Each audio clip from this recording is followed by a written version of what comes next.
Good afternoon, ladies and gentlemen. Welcome to the Planning Sales Committee for March.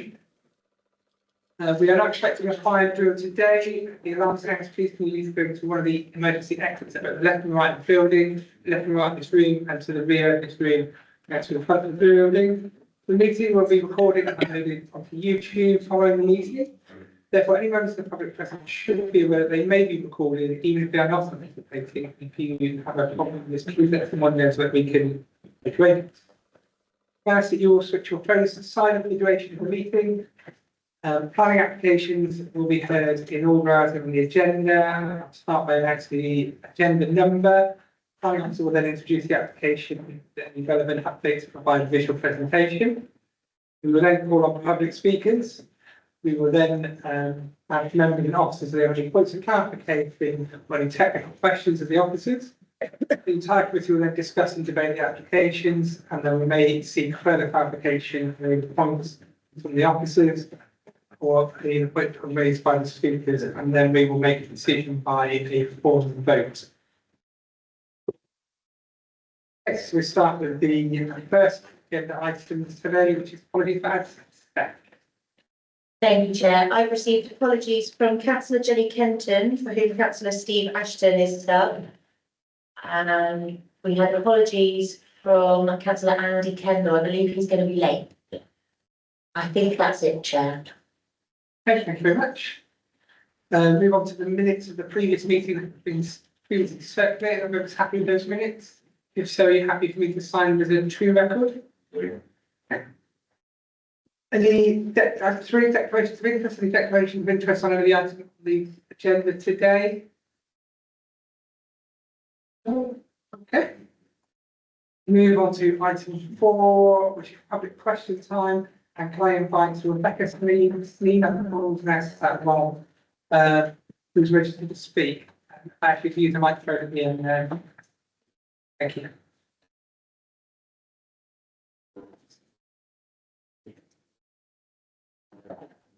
Mr. Chair, my name is Emma Steed.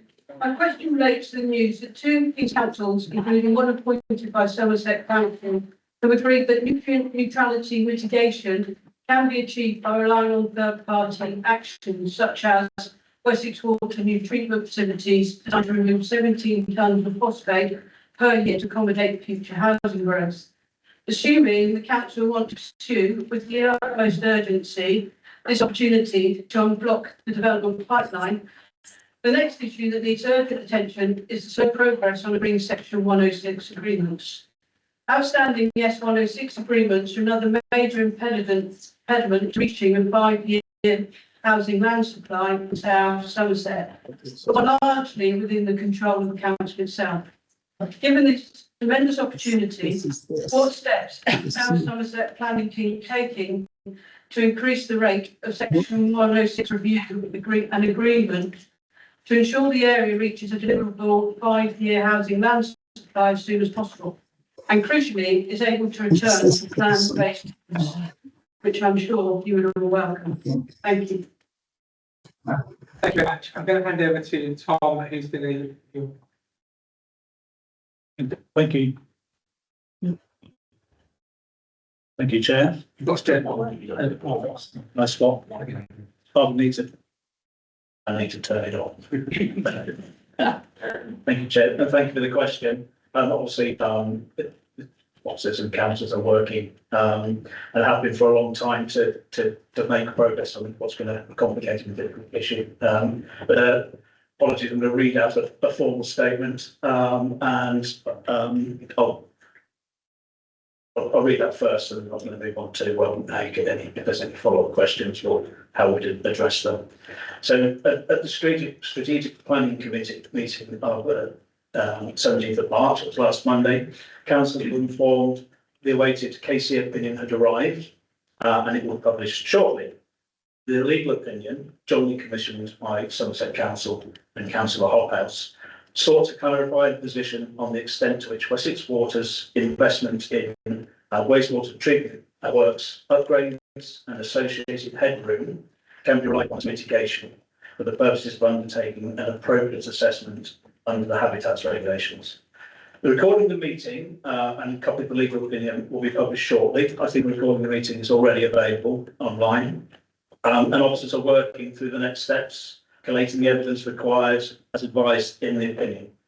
At the current time, it remains necessary for impacted developments to demonstrate nutrient neutrality and secure the required phosphate mitigation in order to secure planning permission. So, in terms, hopefully that answers the initial part of the question. In terms of the legal resource, council secured additional external support at no cost to the council to assist with progressing Section 106 agreements and other legal matters. However, please be aware that this alone will not resolve the council's 5-year housing land supply position. The government's new standard methodology, published in the NPPF December 2024, has resulted in a 41% uplift in Somerset's housing requirement. That's across the whole council area, whole Somerset area. This is a major factor impacting our ability to demonstrate a 5-year housing land supply. So the council is working on a new Somerset-wide local plan to identify sites to meet the new housing requirements. And it is a high priority of council to get the local plan adopted as soon as possible, so we can have up-to-date policies that demonstrate a 5-year housing land supply, and that will then reduce the risk of speculative housing development. Production of a local plan must follow defined stages as set out in legislation, must be informed by a wealth of evidence-based studies, and involve statutory consultation and engagement. Nationally, local plans can take on an average of 7 years to produce. And Somerset Council is not unique in facing this challenge and shortfall in the 5-year housing land supply. So in the absence of an up-to-date local plan, council's 5-year housing land supply position is also impacted by starts and completion rates and sites. Councils have very limited ability to influence these. Completions and starts and sites are dropping nationally due to a number of factors, including high borrowing costs, market uncertainty, increasing construction costs, and labour and skill shortages. In Somerset and other areas nationally, the high cost of delivering supporting infrastructure, that's schools, transport, health, contribution to community facilities, and other environmental obligations, not just nutrient mitigation, also biodiversity net gain, are also impacting on viability of sites and delaying the determination of sites. Uncertainty on the availability of affordable housing grants, causing housing association partners also impact on site delivery, as many developers rely on affordable housing delivery, particularly on large-scale sites. To assist with cash flow and de-risking site delivery.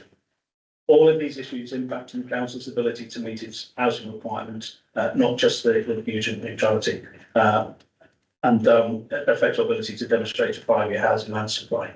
So that's the formal current position of the council, an explanation of some of the background about how we can get to the position of having a 5-year supply. I do have an email address that if anyone wants to follow up with any questions. Chair, can I share that now? It's Democratic Services, DEMOCRATICSERVICES, Democratic Services at somerset.gov.uk. Thank you. Thank you very much for that. Just checking whether Steph, you have been. He's not on. Okay. We have one of our heralds not working. Do you want to carry on and I'll ask somebody to come back us? Are we happy to carry on? You happy to just carry on whilst the plan? I mean, the video, you can see some of us. Yeah, keep it outside here. Yeah. Thank you very much for your question. I hope that answered it. If not, by all means, follow up with an email into the email address and we'll be able to offer some more. Okay, thank you very much. Okay, there are no further public questions, so we move on to agenda item 5, which is the planning application for the Lashby Lane South Pennant Somerset for the erection of 18 dwellings with the access. I'll hand you back to Tom, who will do the presentation. Thank you, Chair. Thank you, Chair. So I'm certainly for Fiona Tom that built this application. Councillors will recall I was present at that meeting, so I listened to the discussion debate and had long conversations with Fiona about the case, so I know it well. It's an item that was deferred, and I will race through a recap the previous meeting's discussion and presentation, and then get to the key point. Assuming the councillors will want to focus on that key point, you're willing to talk about anything you want. If you wish to, I'll focus on the key matter. Apologies if I race through the first few slides, just as a reminder. So the application, Slumbridge Lane, South Featherton.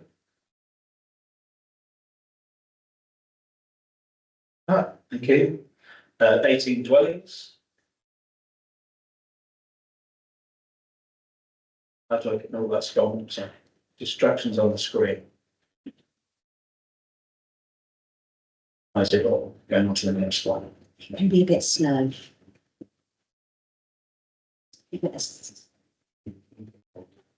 So it's talking your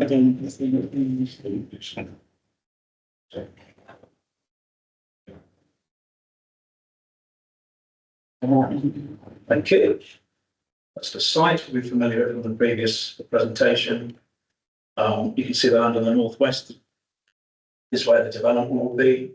You can see the access there on the north boundary. So the microphone keeps cutting out, so I will keep repeating it to make sure you've heard what I'm saying. And that land to the southeast, which is largely for water attenuation runoff. Public rights of way crossing the site will be retained.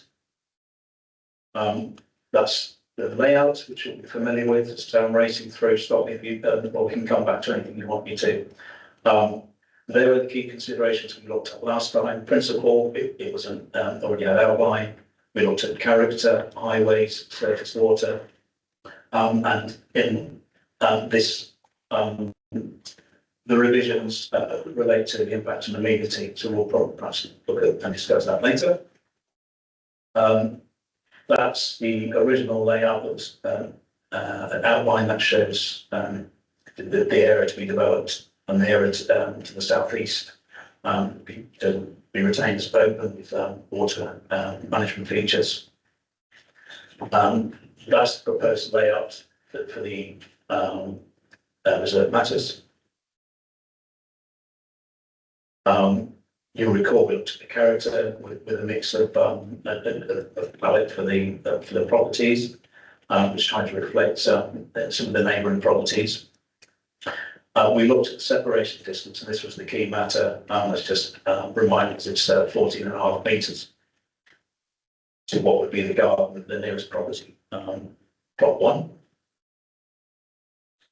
So in terms of residential amenity, we have national estates standards are met, private meeting for each property. We looked at overlooking and shadowing, and I'll come back to that for plot 1.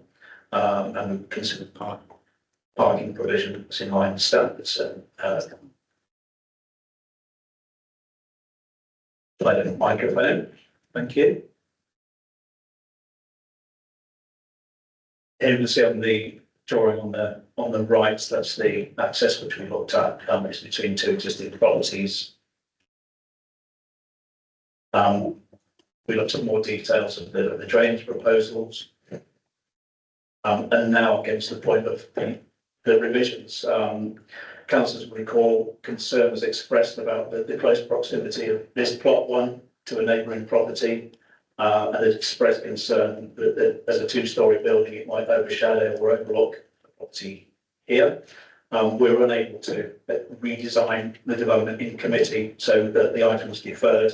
As councillors consider that otherwise the application what seems to be acceptable.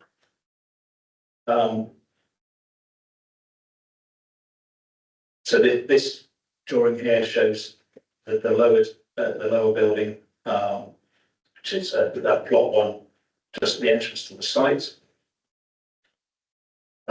Importantly, this drawing here shows the ends up be the northeast side that looks on to the I think it's number 78 boundary. So there's no windows, no roof rights, permitted development rights will be removed. It's a single-storey dwelling. That shows comparison. That's the original, and here's the lower building, which is 2.3 metres lower. And my view would be this amendment that fully addresses concerns regarding amenity overlooking and overshadowing. And then if we did want to look at the layout, there it is. And that's the recommendation. One other point is that EV charging points for all properties. So there was a question about some of the units. There was two shared between 4 properties. So that's the end of the presentation. Hopefully I've covered the issues that councillor said they were concerned about this meeting. Thank you. Thank you very much. So we go on to the questions, public questions. And I believe that Councillor Randall Green is no longer attending. So we go straight to the agent of the applicant, which is Donna Collier from Acorn Homes.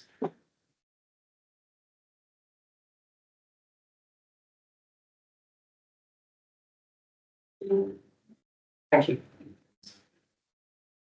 Good afternoon. As a reminder, my name is Anna Collier and I'm planning director for the applicant Acorn Homes. Hopefully this case will be fresh in our minds, but to reiterate, the principle of residential development in this context of a lack of 5-year housing land supply and being a suitable and sustainable location has previously been established. Furthermore, the slight increase in dwelling numbers from that indicated within the closely associated outline of the application is easily accounted for by the proposed mix of units, including 4 flats and 2 smaller semi-detached houses. The principle of the proposed development is not therefore disputed, and all relevant technical matters which are set out in the committee report have been addressed through the determination process and can be appropriately managed by conditional section 106. I'd like therefore to address the matters raised at the last committee meeting. We maintain that the original proposals for plot 1 were designed with careful consideration, including the new dwellings orientation and the location of the windway units. And the planning officers were quite clear that the impact was, in their professional opinion, considered to be acceptable. Still, we acknowledge that concern remained amongst the committee as to whether the 2-storey dwelling plot 1 would be overbearing on number 82. As per the committee's request, we've explored the idea of a single-storey dwelling on the plot and believe that such a dwelling could be reasonably achieved in this instance, and given the position within the scheme, can reasonably assimilate with the help of some similar material. There remains a 15-metre separation between number 82 and the new bungalow, in which the intervening space, I remind you, accommodates a stone wall, a footpath, a 2-metre fence, a tree, an outbuilding and stretch of garden. But the ridge height has been significantly reduced by 2.3 metres. The dwelling is now well within acceptable standards, and residential amenity of both existing and new residents will be preserved. There are no reasons for anything this tilted balance being engaged in this case. We therefore once again urge the committee to bring this long-standing application to a conclusion and vote in favour of the proposals. Thank you very much. Okay, so we go for questions or technical points. Steve? It appears to me that the bungalow is now occupying pretty much all of the available spots. And I think I picked up on the draw a full height fenestration of the living room. And I'm wondering what that looks at. It seems to me though it looks straight onto the public footpath, and the full height window would be appropriate there.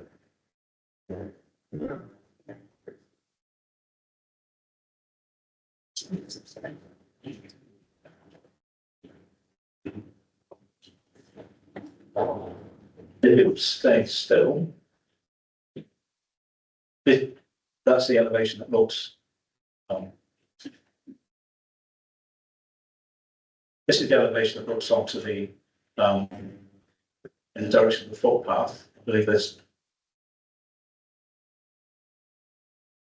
Sorry, to clarity, you're not talking about the public footpath, we're talking about the access path around back of the property. I mean, the access road from Lampreys. I don't Now, know. if you look at the plan, what you see out of that full height window is something together.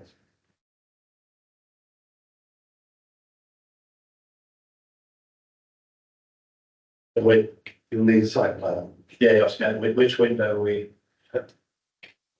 Come down. That end gate there, that looks to me like a right old door. So what's in front by the right old door? I think the front is a That'd fence be- and about 3 metres of. That's looking into this direction here. to the garden. So that garden goes with public. Yes. Okay, fine, super, thank you. Okay, are there any other further questions on technical points? Councillor Walpole?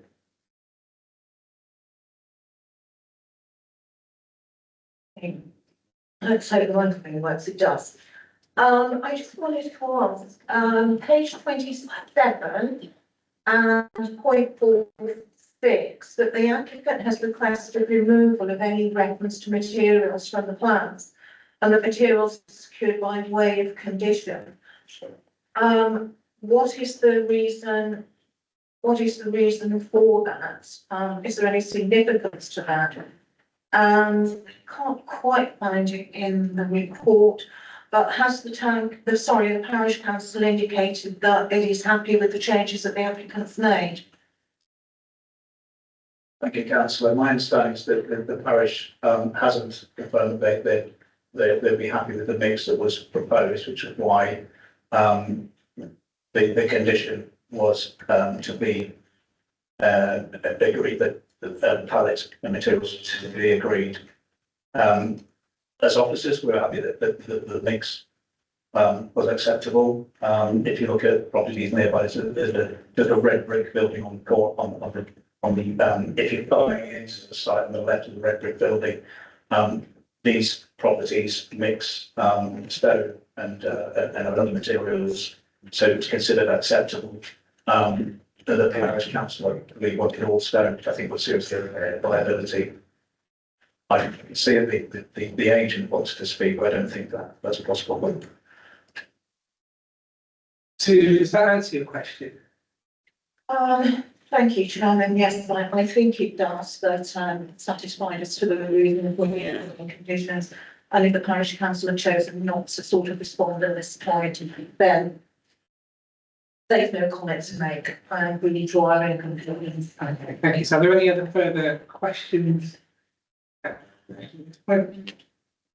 No, if not, then I'm happy to move into the debate. Anyone would like to start off? Councillor Stanton. Thank you, Chair. Yeah, as the person who asked for this to be heard, and thank you everybody for agreeing to that last time. I think I'd just like to say thank you to the landowner and developer for modifying the plan. And I don't want to stop anybody else raising any other points, but I'm happy to propose approval, but just give everybody else a chance to speak first. Councillor Power. Yeah, if I say I'm going to second that motion. Thank you. Councillor Messenger. I'm just going to second that through. Councillor Kerr. Thank you, Chair. To me, it was never just the distance; it was the height. It was almost like a monolithic sort of brick wall up against other property. So I'm really pleased that this is being done. And I think the other thing to also note is that we desperately need more bungalows. So I think this is a win-win situation. I'm more than happy to support this application. Thank you, Chair. Thank you, Councillor Stanton. I give the chair for making a point I've made many times before, but if you ask the expert on how to keep elderly people fit, what's the best way to do it is don't live in a bungalow. I wish I'd moved. Okay, we want to make that point. Thank you very much for that. Is there anyone else that wishes to make any on this? If not, Councillor Stanton has proposed that we approve this application, seconded by Councillor Powell. Show of hands, one of those in favour. So pick them up, sorry. That is unanimous. Councillor Kendall isn't voting because I'm guessing you missed the beginning of the day. That's correct, Chair. Thank you. Sorry, mate. No problem at all. Thank you very much. Okay, so that application is approved. Then we move on to agenda item 6, which is the following application for Manor Farm, Pound Lane, Yarlington, Wincanton. What's that his permission? Just wait for the officer's presentation.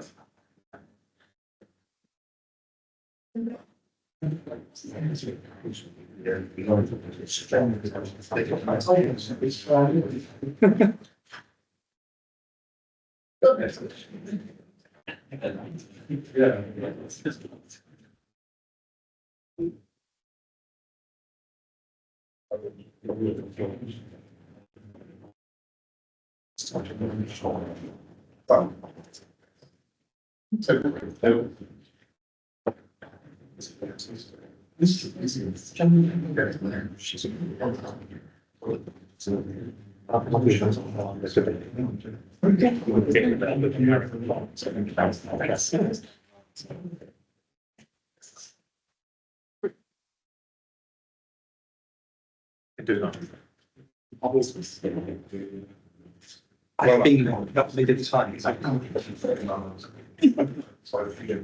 yeah. Okay, if you're ready. And everything.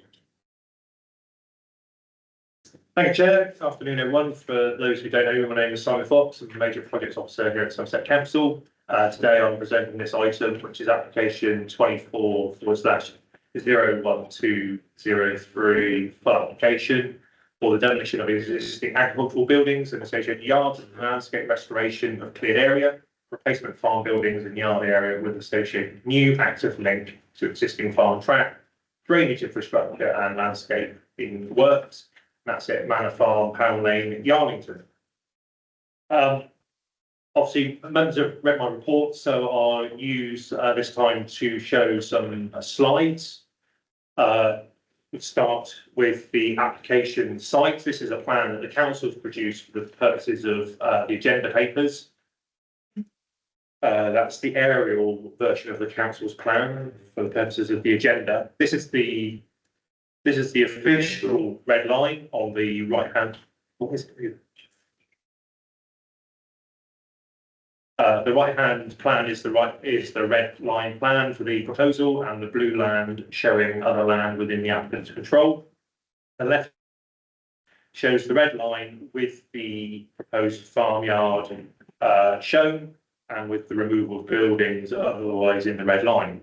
It's a slightly contrived red line because it provides the track access through the site known as Avalon Farm to Galhampton Hill for the purposes of access to this site, but also a red line showing the drainage infrastructure which flows in a southerly direction into the watercourse, and also an area of the existing yard surrounding buildings that will be demolished as part of this proposal. So it's a slightly odd red line, but it will become clear as to what all the component parts are in a moment. Oops.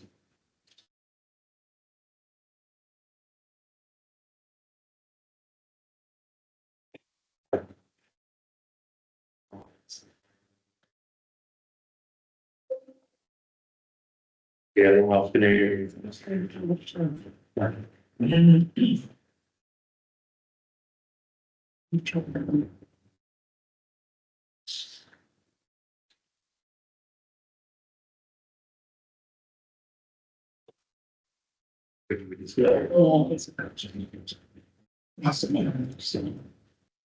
Stop holding on to a side.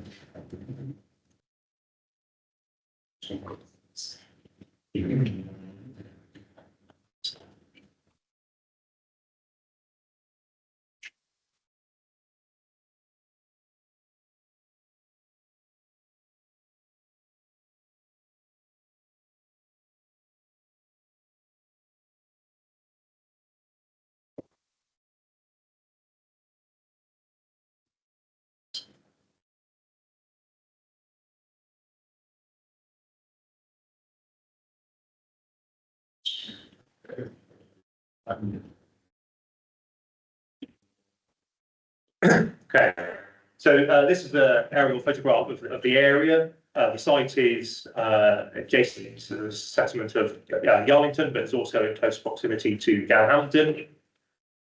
Okay. No, it's blank on my screen. Just 1 second, Simon. It's not on the, anyone that's watching that on Teams. Yeah. There is not anyone at all.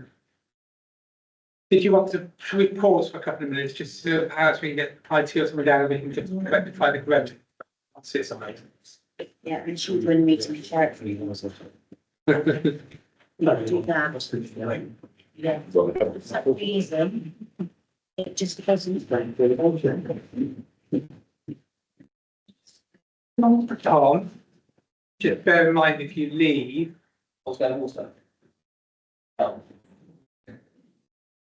Apologies. Well, I thought we were adjourning afterwards.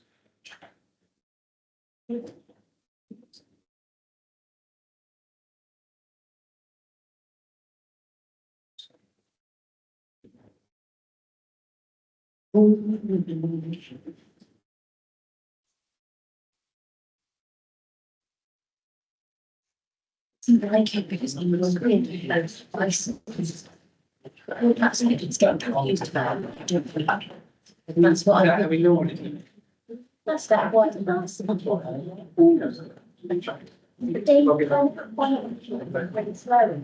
No, this is it. It's a one down there. They were big, it was like.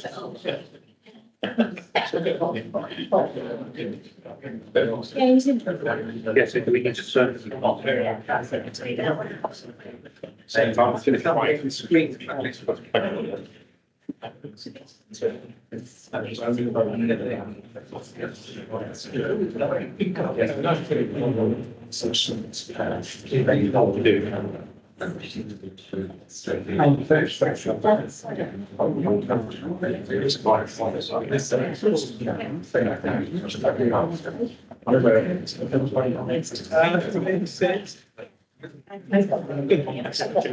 You see it now. I see it. I can see them, yes. Okay.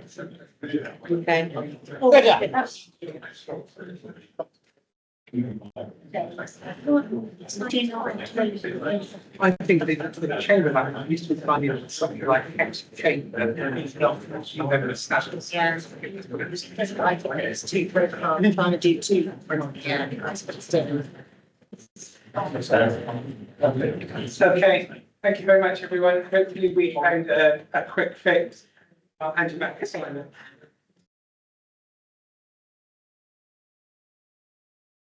Thank you, Chair. So, yes, this aerial photograph shows the location of the site indicated by a star with other surrounding settlements and landmarks, noting Yarlington to the south, Galhampton to the west, and the main Newton Somerset attraction to the north. There'll be reference to Avalon Farm, which is this area here, which is within the estate and access directly off of Galhampton Hill, the A359.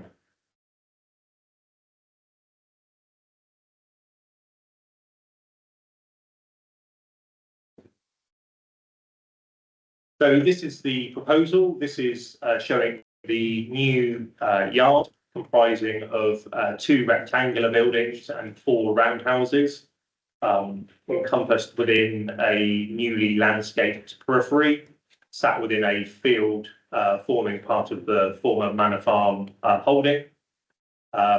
This plan also shows the attenuation feature, which is to be created in this area here. And this is to receive the clean water from roofs from the farmyard. The yard itself has a underground dirty water system to keep dirty water separate from clean water. And it's the clean water that will be discharged into this holding attenuation basin. Members will be familiar with attenuation basins that we use in residential development settings. This is the same principle. Water is held and then released at a much reduced rate than would otherwise have been the case. And that hence why the red line incorporates the underground pipe work to connect into the pond and then connect from the pond into the watercourse. This plan also shows the restoration of Manor Farm, so it shows the removal, it shows the situation once the buildings have been removed, and a general landscaping scheme which includes new trees and hedgerows on existing and new boundaries. This plan also shows various viewpoints which I'll come back to later in the presentation. This is the technical drawing that mirrors the previous one, which shows the nature of the landscaping and the hedging and the other features that the proposal includes. Now, in detail, this is the planting mix, which I won't ask you to read out, but it includes native planting in the lighter green areas to extend and incorporate into the existing copse, which is in this darker green colour. This is a view of how the roundhouses appear against the buildings. We've got one slightly higher building, one lower, longer range. We also have a staff office and welfare unit. And this is what that looks like in elevation view. We've got the two ranges of rectangular buildings, but with rounded vaulted roofs, with the roundhouses which members saw on the site visit. The buildings are to be coloured in a sort of dark, sort of khaki green colour, a colour that has been used elsewhere on the estate. The heights of these buildings range from 12 metres, which is the tallest one. The roundhouses are 11 and the lower one is 8. And the site is to be dug down into the existing levels by around 1.5 metres. So this is one building. This is the other, and then this is a roundhouse detail. So of the 4 roundhouses, 3 will be used for general overwintering, and the 4th provides the parlour for the proposed buffalo herd. That's why this particular roundhouse has one enclosed section, if you like. The others are open, and that closed-in section is the offices and store and plant room associated with the parlour, which is the central rotary parlour, and that wall is to be faced in traditional Haddon stone. This is a plan view of that rotary parlour layout with the ancillary rooms around the outside. This is the staff and welfare unit, which sits inside of one of the long barns. It's typical things: plant, canteen, toilets, shower rooms, staff breakout space, and the offices.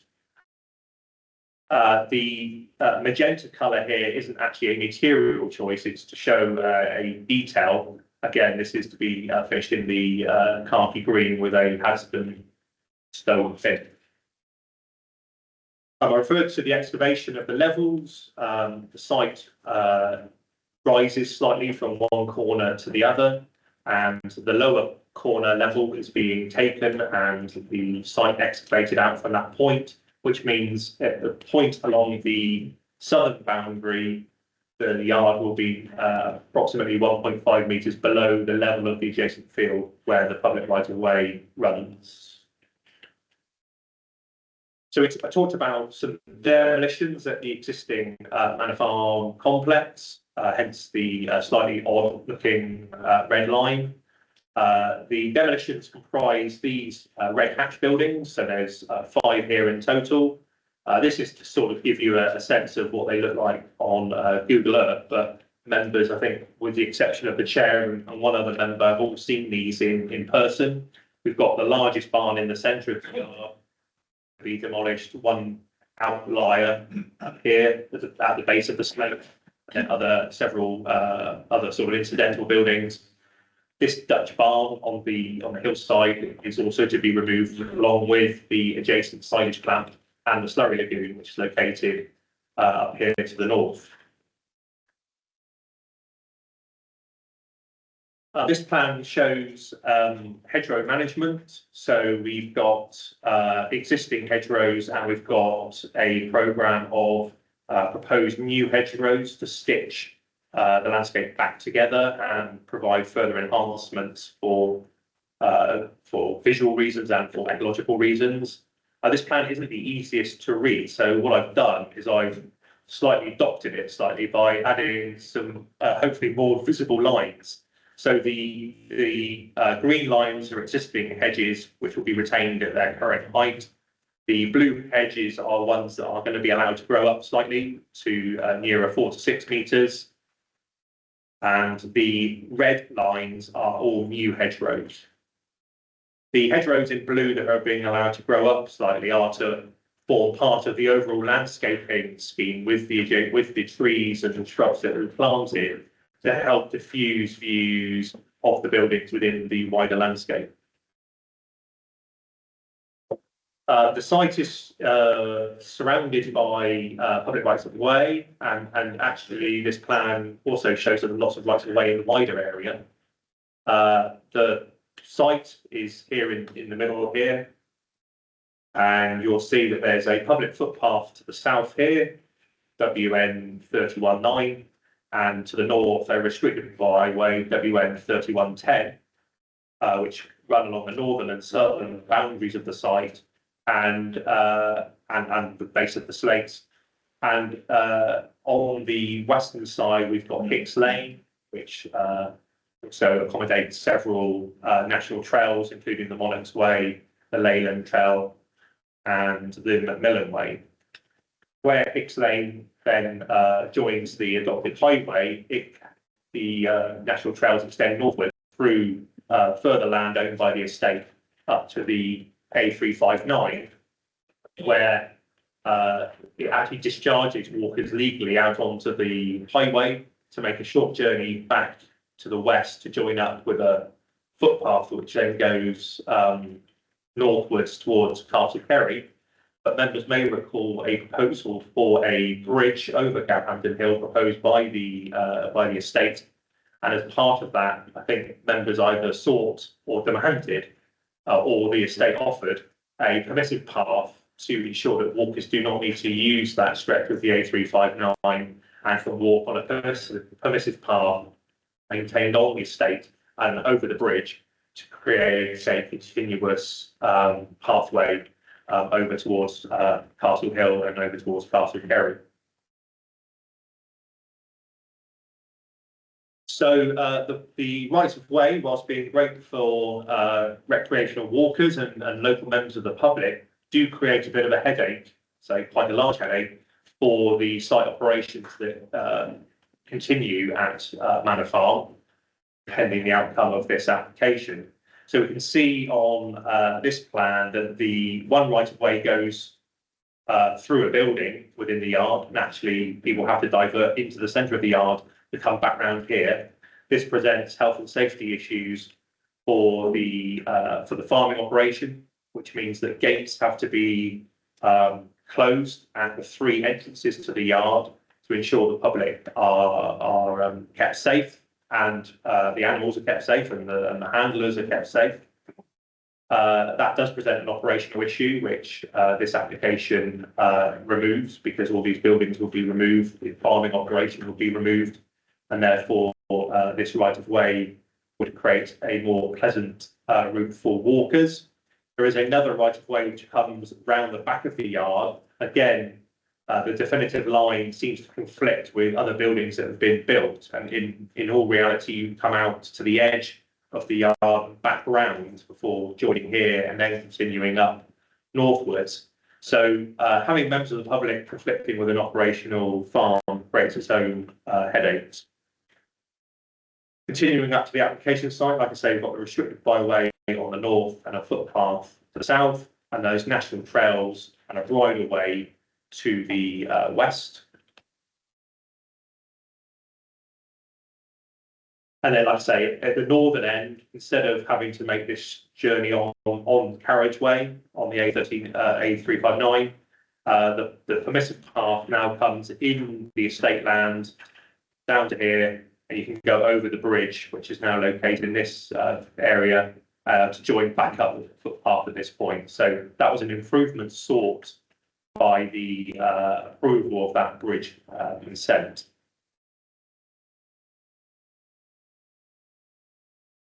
So this is a plan of the holdings within the estate. Manor Farm that we're primarily talking about today is in this pink colour, and the application site is approximately where the laser pen is, which you can hopefully see. This means it's within the centre of this landmass.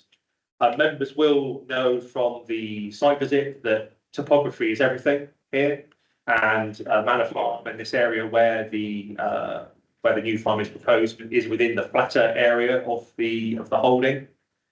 There are other holdings, other farms that have been amalgamated in, such as Manor Farm Castle Kerry, which members also visited, as well as other peripheral farms like Lily Farm and other land parcels such as Mill Farm and North Town Galhampton.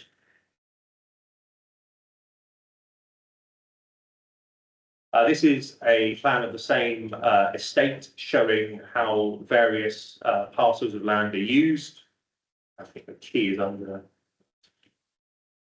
So the green is under rotational grass. The lighter green is permanent grass. The sort of pinky colour is arable cropping. Yellow orchards, and the orchards obviously produce the apples to underpin the estate cider production.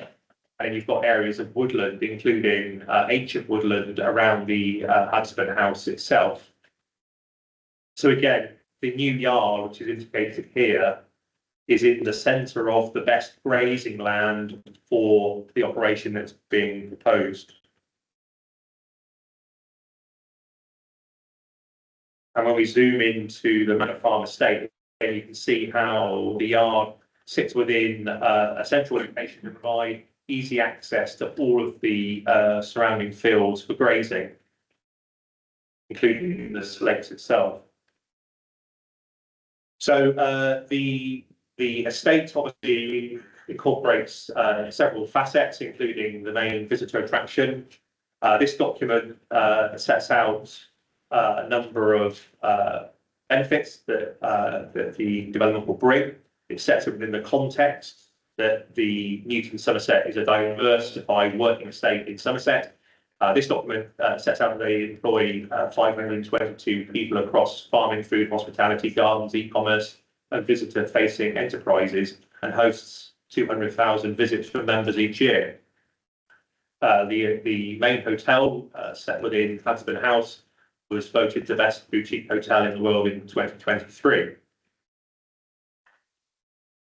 The farming and land management is such that the estate operates a regenerative farm with native British white cattle, Dorset down sheep, water buffalo, and wild deer, herds grazing naturally in family groups, working their magic on the soil and creating conditions in which invertebrates, pollinators, and farmland birds thrive.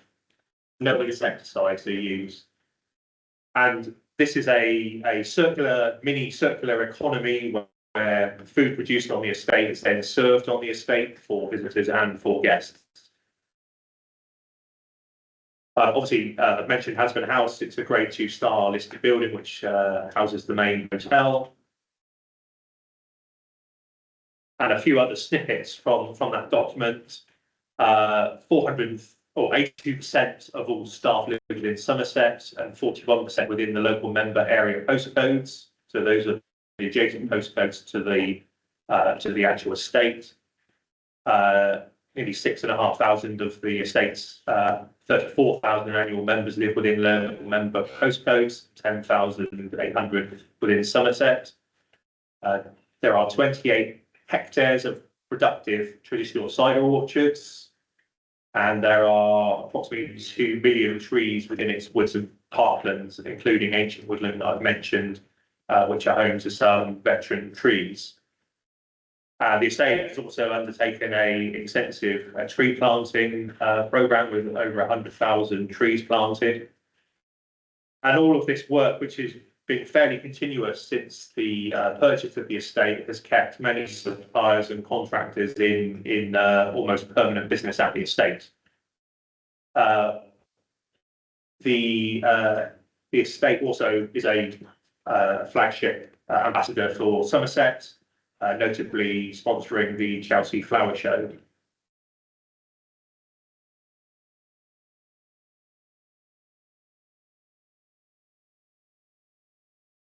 There are many attractions at the main site, including the Roman Villa experience, and the educational programme has hosted 48 schools with over 2,000 children from 5 counties at the Roman Villa in 2023 alone.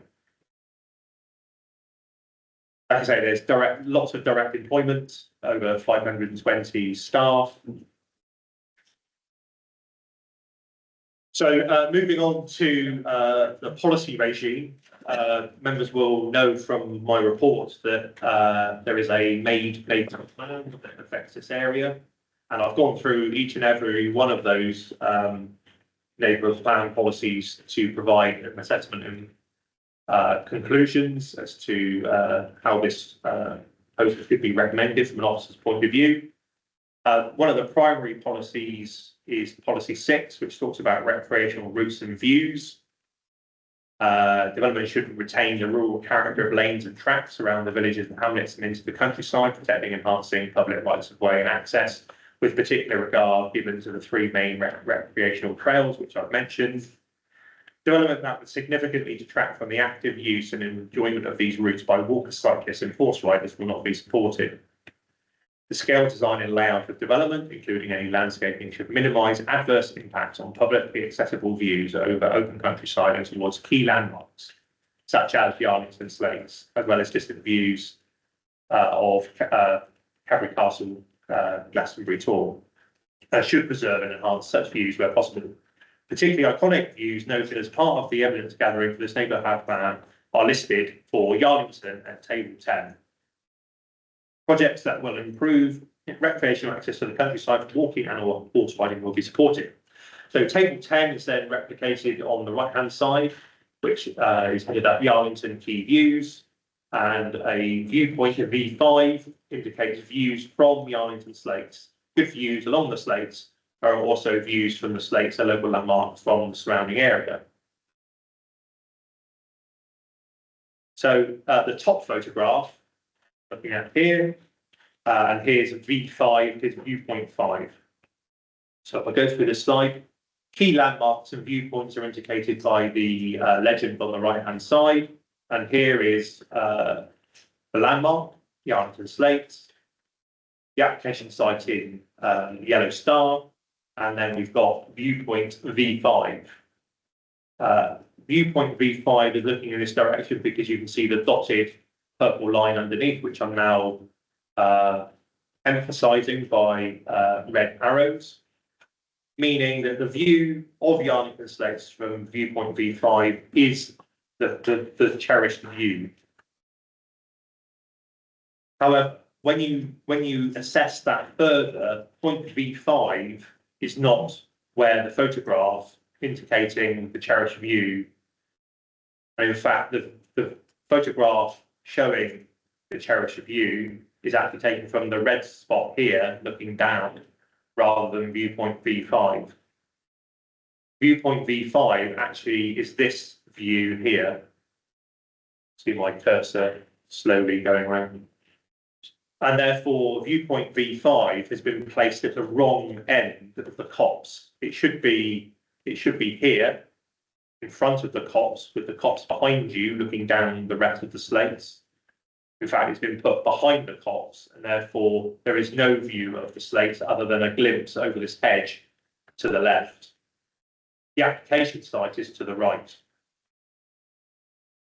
This is important because in seeking refusal of this application on non-compliance with the neighbourhood plan, you actually need to read the neighbourhood plan to see where it conflicts or doesn't conflict. And obviously in my my ruminations within my reports, I concluded that it does not conflict with the neighbourhood plan. And this would not be a very firm defence on which to offer up a refusal and try and argue that the most cherished view in the neighbourhood plan has been put in the wrong location. So that is viewpoint V5. It's 2 photographs merged together. You can just glimpse the application site on the right hand side. So there's table 10. So if we go to the bottom photograph, which I think is supposed to correlate with the second line, which is there are also views of the Slates from the surrounding area, what members will have understood from the site visit is the surrounding area is actually quite vast. The neighbourhood plan offers up one photograph of what that surrounding area might be. Now, the photograph is taken well within the field, well off of the public right of way which runs along the hedge. So this actually isn't a publicly accessible view because you're actually in the middle of private land. It would be more accurate if the photograph had been taken from the public right of way nearer the hedge, but we won't necessarily argue that point too vehemently. But the bottom photograph in relation to the application site is located towards the left-hand side and will be seen against the backdrop of the copse. Whereas, as members will appreciate, having walked along this right of way, that the views of the slates are panoramic and all encompassing. So going back to the proposal, my report does not shy away from the fact that views of the slates will be altered to some degree. That's self-evident by locating any development or any new planting within this landscape, even allowing the hedges to grow up as part of land management would in itself impede some views, as current hedges already do to some extent, depending on where you're looking to and from.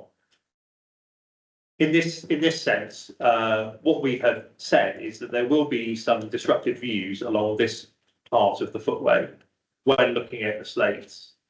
Views to the south towards Cadbury Castle and other landforms, Portland Ridge and Purrock Hill to the south, are not impeded by the development when you walk the footpath to the south.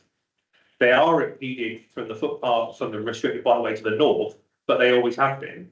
They will only be marginally more impacted by this landscaping here, where there's potentially a glimpse through this gateway. In order to sort of frame views and make new views, it is suggested that in these three areas where these orange cones of view are shown, that via condition we seek a enhancement to the recreational route and the views by creating rest points, if that is so welcomed by the parish council, to create maybe a bench or seat type arrangement with maybe some interpretation material or history around the slates or views to Cadbury Castle, and so that people walking the national trails or these footpaths can understand more about the landscape that they're within. To the south here, obviously views to the slate are unimpeded. In fact, largely improved by the removal of the buildings in your peripheral vision. And views down over the village are significantly improved by the removal of the large roofscape of sheds that sit below you. So these are photo montages provided by the applicant. This shows it upon completion of development. And this is where my report says there will be some initial harm whilst the extensive landscaping scheme, which I've highlighted on the hedgerow management plan, and the woodland planting that will be immediately planted around the site takes hold. This is the scene a few years later, a decade later, showing that landscaping will integrate the farm complex into the landscape. New hedgerows and trees will help diffuse views. The green coloration of the barns will help recede it into the background. The lowering of the site levels aids this, and also the lowering of the physical height of the buildings themselves during the course of the application have also aided it. So does the employment of the sort of barreled roof, which provides a more naturalistic tracery within the landscape. Members will know from walking the site that the land is undulating. Things appear and disappear as you walk through the landscape, and therefore that's the view that we would aim for in the time to come. In the more immediate short term, of course, there's the removal of the buildings, and the scene at the top will soon become the scene at the bottom, with just an access track maintained for access to the fields, but new trees, hedgerows, the land profile restored back to its natural topography using material from the excavated yard, and that land offered up for grazing. This is the proposed scene on looking down towards the village. This is the large shed that members will have seen, and with the removal of that, the whole of the village appears and opens up in front of you. And also, like I say, the view of the slates is improved by not having that big shed, but also these two other shed roofs in the sightlines. So with the aid of some photographs, I'm just going to take you on a quick tour. The photographs first follow the red arrows, then the black arrows, and then the teal arrows as we move out towards the north. So this is Pound Lane. This is the sole access to the operational part of the farm. This takes extensive traffic during the peak seasons and also has also provided a conveyance route for dirty water to the watercourse in times past. Walking along Pound Lane is where you get your first substantive view of the slates. And this is Manor Farmhouse. And again, you can start seeing buildings within the landscape. These buildings will all be removed. Obviously, the farmhouse is retained, but the buildings will be removed. And this is about the first point where you'll visually see some improvement to the slates. When the neighbourhood plan talks about the surrounding area, I'm starting to talk about Pound Lane being part of that surrounding area. You can't just pick one view and say it'll be spoiled when there are other views which will be substantially improved. As we hit the head of Pound Lane and the termination of the public highway, we go into the yard. You can see here the finger post directing walkers, ramblers through the yards. You can go left or right. If you go left, you come up round the back of the largest stone barn, which has been part converted to a residential property. And this is the Dutch barn, which will be removed, and the barn in the background will be removed. This starts again creating a greater view and opening up the slates to the surrounding area. You can see a sort of tantalising glimpse of the slates behind here. And once you take away all of this, that panorama starts opening up as you rise up around this this area of raised ground. Everything starts opening up in front of you. If we go back into the main yard, here's the gate that gets closed when animal handling is taking place. Animals are moved into this part of the yard. There's a sign there saying, you know, beware, don't open the gate. Let us do what we need to do, and we'll let you through safely. Looking back up towards the Dutch barn, this is the stone barn which will be retained. Actually, these buildings here all get retained in the short term. These are not buildings that are being offered up for demolition at this point, and it's this part of the yard that may form some future development scheme. That's the back of the converted stone barn.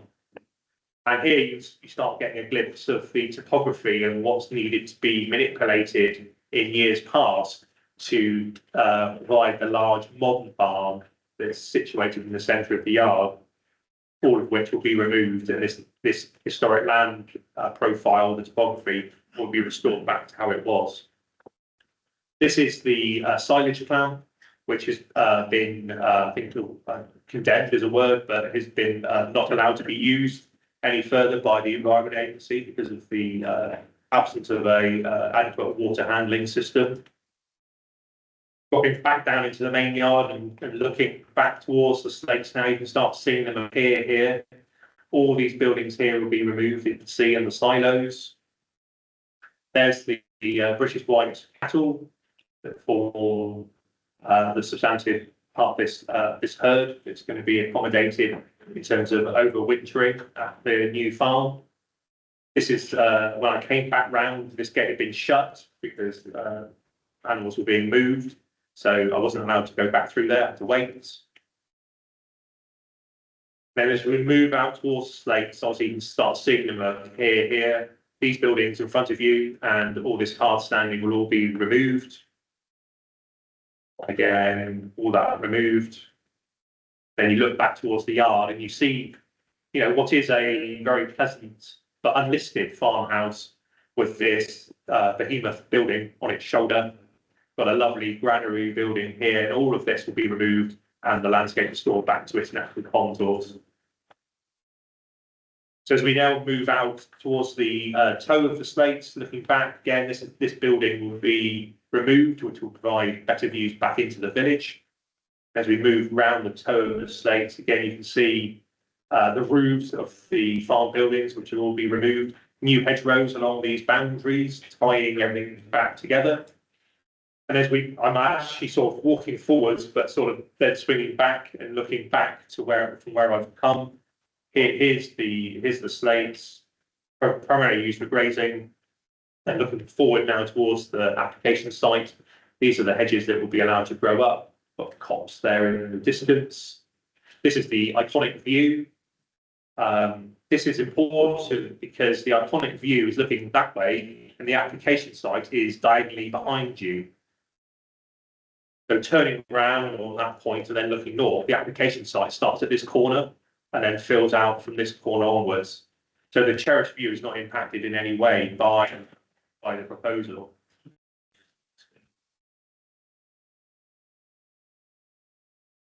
Oh, yeah, sorry. Okay, thank you. I'm trying to counter through quite a few. So this is another view of that. That's look that way, not this way. This view back towards the main farm shows those roof tops, which are starting to be more hidden by the landform, but are still visible in their angular form. When you zoom in, you can see those roof forms more evidently with their pitched roofs. And then we turn to the application site.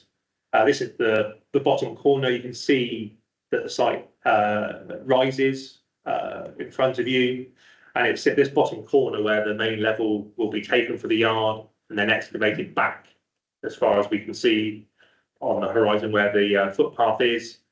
And at that point, it will be about 1.5 meters below that footpath level. So this, if we came back here when the yard was complete, we wouldn't probably see this view because this would be encompassed with the landscaping that comes around this corner. Then we go into the copse. And again, this is what I refer to, or the landscape architect refers to as the sort of kinetic sense of landscape here, where things appear, disappear, framed, unframed, and you move through a space and everything you see is different. It's not a flat monoculture where you see for miles and miles and miles. There are some areas where you can't see that far, and then all of a sudden it all opens up in front of you. And the copse, I think, is an example of that. There's a slight bend in it. If you're coming from the north, you come around this bend and everything else opens up in front of you. I think I've been through that one. This is now moving towards Hicks Lane. This is Hicks Lane in the confluence of several rights of way. The national trails will run along here. And this is where the access point to the yard will be sought from. So across these rights of way, come in just behind these posts, and then head towards here, which is the application site. The hedge that you can just see there in the foreground is the hedge which will be behind the yard.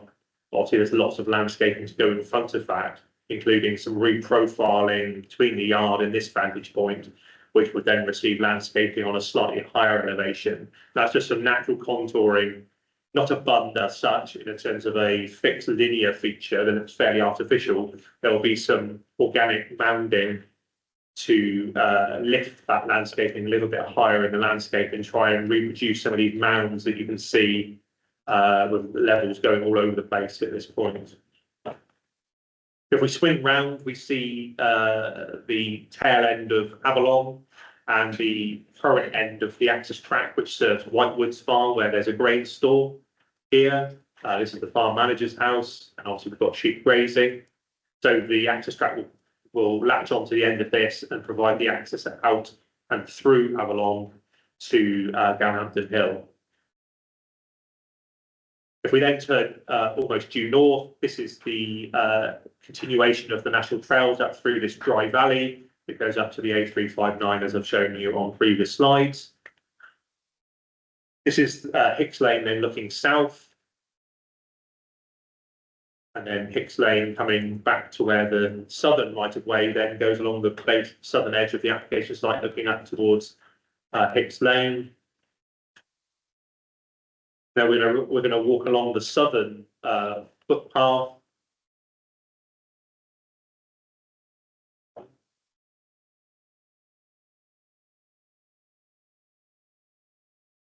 So this is the footpath along the southern edge, so the application site is in here. So this is the stretch of footpath where the views of the slates are most impacted by reason of the yard sitting in that pocket of land there, and therefore will be visual in of themselves, especially immediately upon construction. But you will see the scheme of landscaping, which will include a hedge along this current post and wire boundary, and hedging along Hicks Lane as well. So if we walk along that footpath, looking back towards Avalon, the application site's on your right-hand side here, swinging round, application site, and then coming nearly to the point where the hedgerow finishes. This is the application site in front of us, and this is where the excavation will be at its deepest, the other side of this post and wire fence. There'll be a hedge that continues all the way up to this point here. This path, this opening will be retained for cattle to access the fields. And then we're on to the concrete path, which comes from Manor Farm up to these fields at present. The concrete path will be retained for access purposes to the fields down and around the old Manor Farm. But you can see here the hedge is already having the impact in terms of screening this field.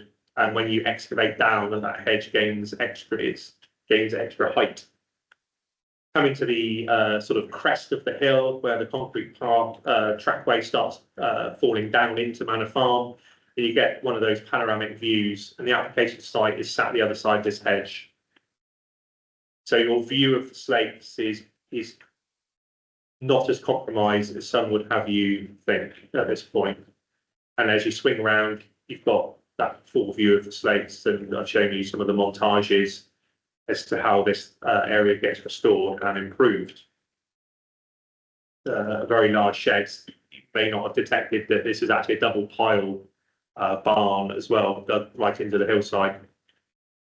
This is the view south from that southern footpath.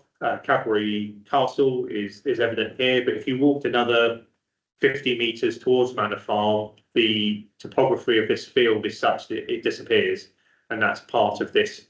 What makes it actually very interesting, you can take a walk in, things appear, disappear, come into focus and out of focus. And if we have a viewpoint here, then there's no reason why we can't have some public information so that people know what they're looking out across, that's Cadbury Castle and why it's important.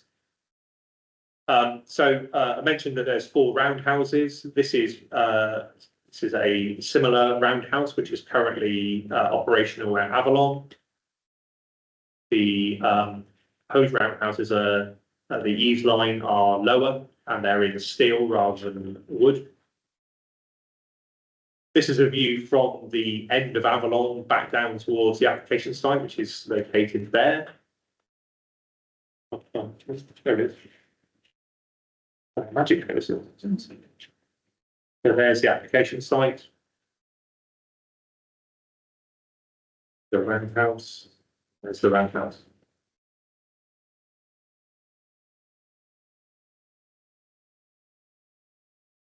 So in terms of updates, site visits for the planning committee members took place on the 19th and 20th of March. I don't think we could have had better weather.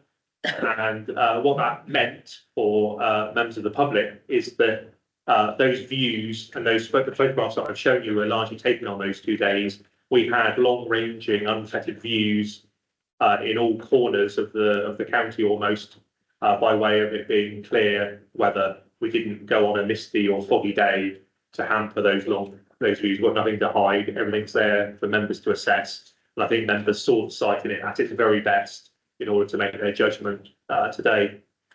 There's been further representations from the Blackgate Group, who have submitted a landscape visual impact assessment rebuttal, which says that it's considered in the landscape architect's view that the group employed that the limited benefits that would arise from the removal of some of the buildings at Manor Farm would not balance the harm brought about by the construction of the replacement farm buildings in an agricultural field divorced from existing development and necessitating extensive access arrangements and screen planting that would result in the consequential loss of attractive views from well-used recreational routes across an open landscape, including to Yarnington Slates, which is acknowledged by all parties as a valued landscape. Further representation was received from a member of the public from Galhampton, disagreeing with the conclusions of the council's landscape consultant. Further representation expressing further concerns about flood risk after the May 23 event. And there's also clarification received from North Cadbury and Yarnington Parish Council in response to, I think, an accusation from the Blackgate group that I had briefed them about policy EP4, then confirming that no such briefing took place.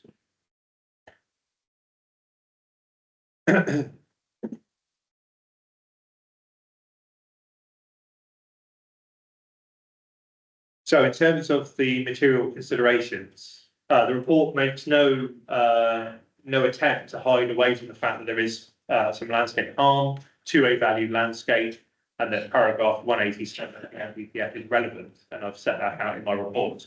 However, the material considerations I think that I've identified include the fact that this proposal obviously supports agriculture. This is a farm in a farm landscape.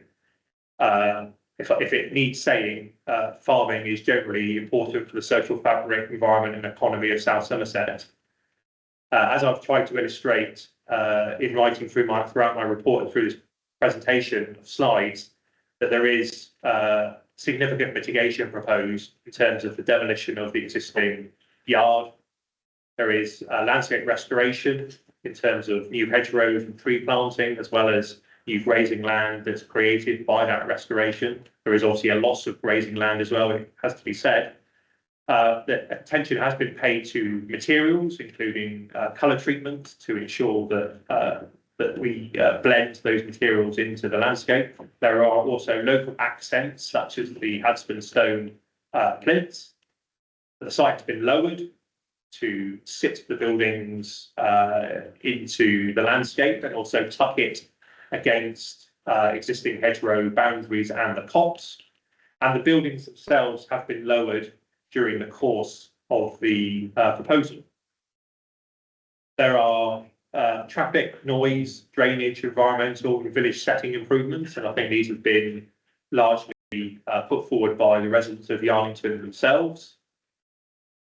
Whilst they're not saying that they want the farm that's there closed, what they are saying is that the opportunity that this application now presents is one that they support because of the improvements that it will bring to their daily lives. And whilst acknowledging that it aids the better operation of the farm in itself, which maintains agricultural activity in this area. There is a greater than 10% biodiversity net gain, which would be achieved through planting approximately 1.5 hectares of native broadleaf woodland, that's generally around the site itself, and over 1 kilometre of species-rich native hedgerow, and creating some new ditch environments which are good for biodiversity points. There are no objections from the Council of Ecologists, from the lead local flood authority, the Highway Authority, Natural England, the Environment Agency, the Council's Conservation Officer, nor the Rights of Way team. And importantly, and I do try and take heed of Parish Council comments and give them due weight in the decision-making process, this application has been supported by North Cadbury and Yarnington Parish Council. Such has been the scrutiny of their determination back in January, that I have appended their full comments and the supplementary report that they provided detailing why they supported the proposal to my report. And in the opinion of officers, there's no inherent conflict with the made neighbourhood plan. And that view is also echoed by the Northern Cadbury and the Arlington Parish Council, several members of who produced the neighbourhood plan. But if the people themselves that wrote it say it doesn't conflict, who am I to say it does?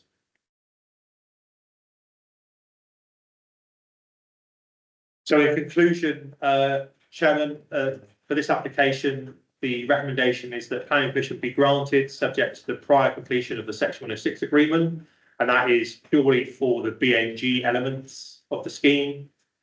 And the stated conditions at Appendix 1 that the application be delegated to the head of planning in consultation with the area chair yourself. Thank you. Thank you, Simon. Okay, so we move on to the speakers. I will start with Emma Sneed.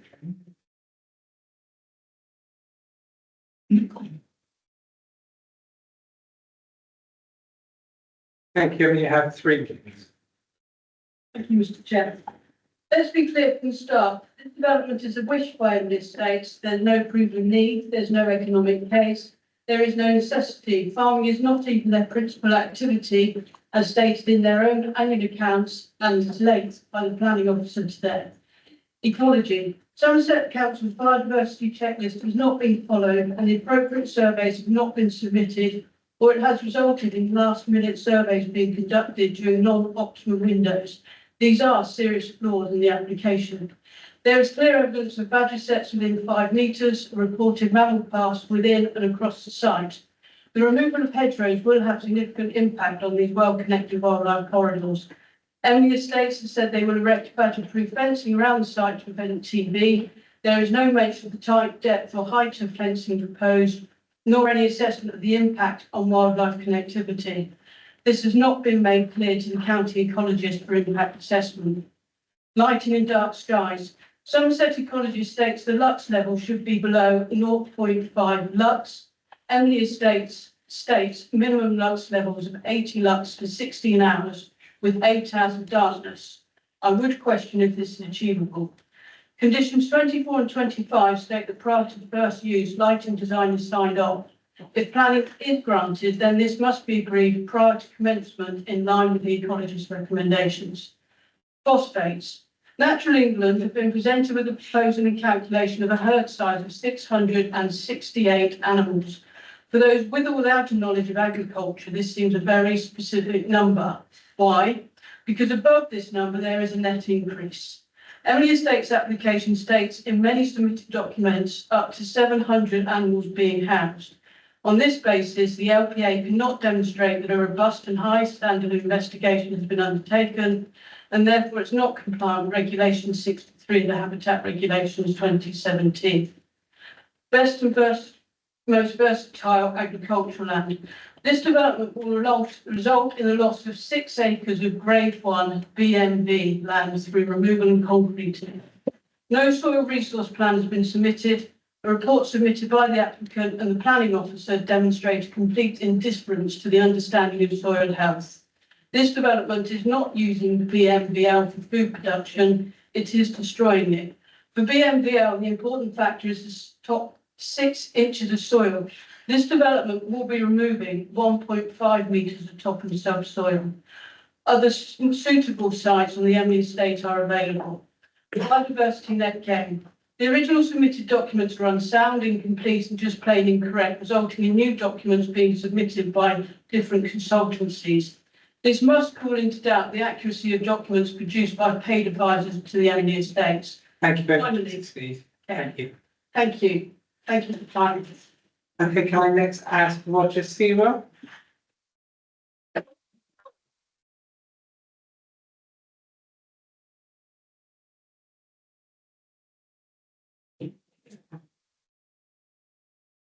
Thank you, you have 3 minutes. Thank you, Chairman. I'm a land agent. I work with Reading Agricultural Consultants. The applicant's desire for new buildings is understandable, but because of the landscape importance, there are many other agricultural factors that don't justify development at this location. So my first point, existing farmyards and land are available to avoid building on this site. Yet many of the farm buildings are unfit for purpose. I don't think any of us would disagree that if you've been to the site, you would have seen it yourself. However, you need to be aware that the applicant's reports are all silent on how these buildings could be replaced in or near existing farmyards. Until recently, the Suckling cows were to be winter housed in new buildings at Manor Farm, Castle Carey, and we know the buffalo have already been housed in new buildings, so there are suitable sites as an alternative. My second point, none of the applicant's reports considers the obvious solution of keeping the buffalo and suckler cows at separate locations. Suckler cows can't share the same building space as the buffalo. They can't be mixed. They would injure and probably kill each other. They are not two dairies as suggested in the officer's report. They are two separate livestock enterprises that must never meet. The suckler cows, as the officer has just said, only need buildings for part of the year, the winter months, which can be located anywhere, and they definitely don't need to be at this site or next to the buffalo dairy. My third point, scale. 100 suckler cow herd is, 100 cow milking herd is very small. It is no larger than a typical council starter farm. At this scale, it is likely to be unviable. Your planning officers and other local authorities often instruct me as their agricultural advisor. However, for some reason, my request to look around the farms with your planning officer and the applicant was declined. This has never happened to me in 30 years of helping to advise councils. Therefore, I must stress to you that no financial assessment has been made to justify viability or to look independently at the benefits of other sites. I fail to comprehend why this has not been sought. As no dwellings are on site, we are told that calving cows are to be monitored by remote cameras. This either suggests a lack of understanding or further development is planned.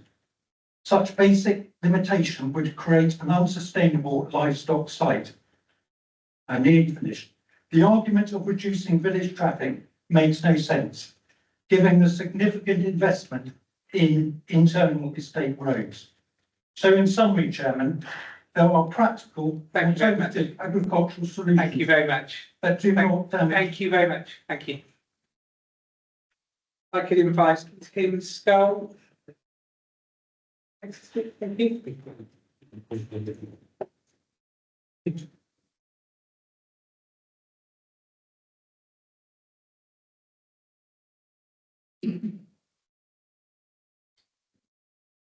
Mr. Chairman and councillors, my name is Tim Scarr. I'm a resident of Galhampton. My home being bordered on two sides by Emily Estate developments. I have not objected to either of these projects, but I do object to this one. There are numerous reasons to object, but this afternoon I will concentrate on the increased flood risk issues. On May the 9th, 23, following a heavy rainfall event, local villages, including Yarrington, suffered severe flooding involving dozens of houses and damaged infrastructure involving hundreds of thousands of pounds. If this proposed development had been in place, the consequences would have been even greater. The Section 19 report into the incident describes the scene at Yarrington as water surging from all directions when significant runoff occurred from the slates. The topographical map showing the direction of floodwater shows it flowing directly through the proposed site. The proposed development is at the foot of the slates and plans to cover some 2.5 hectares of pasture land with impermeable concrete. The surface water runoff being contained and then fed into the River Cam at Yarrington, a high risk area flood zone 3. First analysis of information contained in the revised flood risk assessment commissioned by Emily Estates shows that this system would have been overwhelmed by that rainfall event in 23. As alluded to in the residual risk section of their report, section 11.1.4, saying, following very large surface water exceedance events, provided mitigation features may reach storage capacity and retaining land may overtop. Where exceedance occurs, there are risks of geotechnical failure when retaining surface water. It should be noted that this management plan does not take into account any runoff from the slates above onto the 22,500 square metres of concrete. It has been stated that this proposed development does not warrant sequential testing, that being a test to ascertain whether other sites on Emily Estates' agricultural portfolio could provide a site with less flood risk. This assertion is based on the development being situated in flood zone 1. But, this is crucial, the runoff from this area is via a pipe into flood zone 3, i.e. the CAM at Yarlington. If these drainage measures are considered part of the development, which they manifestly are, then a sequential test is mandated as per 2015 Environmental Agency guidance to local planning authorities. In summary, if we have another heavy rainfall event similar to May 23, and we will, the proposed farm's runoff defences will fail and the resulting flooding will be exacerbated. I believe it is your responsibility to ensure sequential testing takes place. Thank you. Thank you very much. Move on to Lucinda Lambourne, who's speaking on behalf of Rose Adams.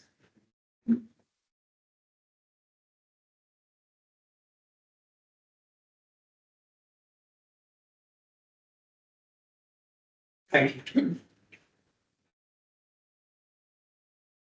My name is Lucinda Lambourne and I live in the centre of Yarlington. I believe this application contravenes planning policy and the proposed location and scale of the farm is not supported by the majority of the wider community.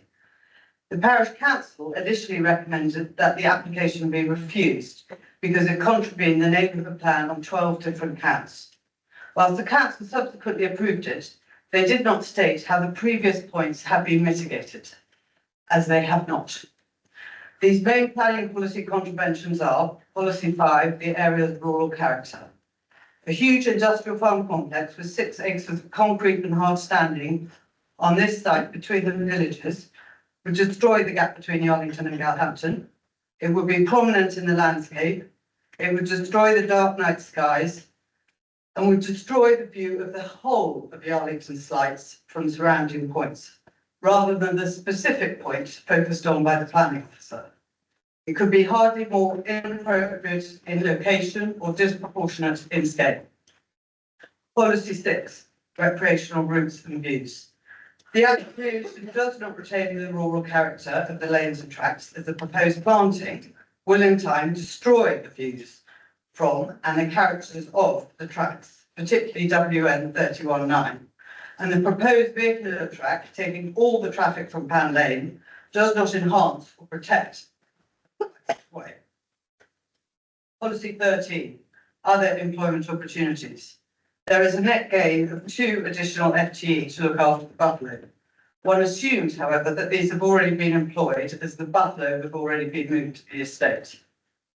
Page 65 of the neighbourhood plan, Yarlington further development. The plan states that the main opportunities for development in New Yarlington would be the conversion and possible extension of existing buildings, with the scale of any future development being limited. This application clearly contravenes these points. There has been overwhelming opposition to the proposed development, and whilst the planning officer states that there are many more letters of support from the residents from the central core of the Yarlington village, the actual members of the Yarlington parish are equally in opposition, with 31 comments in support and 36 objecting. The main thrust of the support in Yarlington is, however, on the removal of the existing farm and traffic from the centre of the village, rather than being support for a specific new location. This is entirely understandable, but could be a more appropriate alternative location or locations for the farm on the estate. The application is also contradictory in saying what will happen to the existing farm, returning to nature or being subject to future development. If this planning committee passes this application, it will seriously call into question the purpose and legal position of the neighbourhood plans in the planning process and the wishes of the public. Therefore, I respect. Thank you very much. Next, my please for Fletcher Robinson. Lead CPI.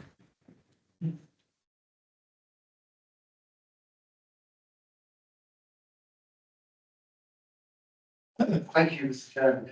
The applicant's landscape consultants have recently accepted that this site is protected under NPPF 24 as it meets the Landscape Institute's criteria for valued landscapes. It contains Yarlington Slates Escarpment, Cadbury Castle Hill Fort, and important public footpaths. The applicant has made no effort since then to find a less sensitive location on its interconnected farms. The local plan places particular emphasis, quote unquote, on protection of valued landscapes, but the officer's report gives it minimal weight in the planning balance. This is irrational, given that national policy is to protect such valued landscapes. The neighbourhood plan goes to very great lengths to try and stop large-scale development of any kind being placed in front of Yarmington Slates. The first parish council meeting refused the application for that reason. At the second parish council meeting, however, which we attended, new members wrongly misdirected themselves that the neighbourhood plan is, quote, not applicable, unquote, because the word agriculture isn't mentioned in it. The officer's report relies on this questionable decision to claim parish council opines that it conforms with the neighbourhood plan. However, the proposal does directly contradict the neighbourhood plan in key respects. The scale and massing is so large, it will close the gap between Galhampton and Yarmington. Secondly, visual and landscape effects will be large on any assessment. Thirdly, the cherished views of Yarmington Slates and Cadbury Castle will be compromised, depending on the viewpoint. Fourthly, the proposed farm is massively larger and more intrusive into the countryside than other local farms estates. And unlike the existing ones, which are sited on lanes, this one needs extensive access arrangements. All this at odds with the neighbourhood plan. Lastly, a quick word about EP4, expansion of businesses in the countryside, and EP5, farms with diversification. The officer report considers these policies are not applicable, even though A, the preamble to them refers to all types of rural businesses, and B, the scheme has been presented as part and parcel of the new visitor experience. This means that the applicant has simply been let off any requirement to justify the massive scale of the development and the choice of location. However, in our view, the council should always request detailed information to justify large-scale development in a valued landscape. And in conclusion, a less sensitive location could be supported by us, but the neighbourhood plan should be respected, and this particular planning application should be refused. Thank you. Next, can I call Cameron Lee?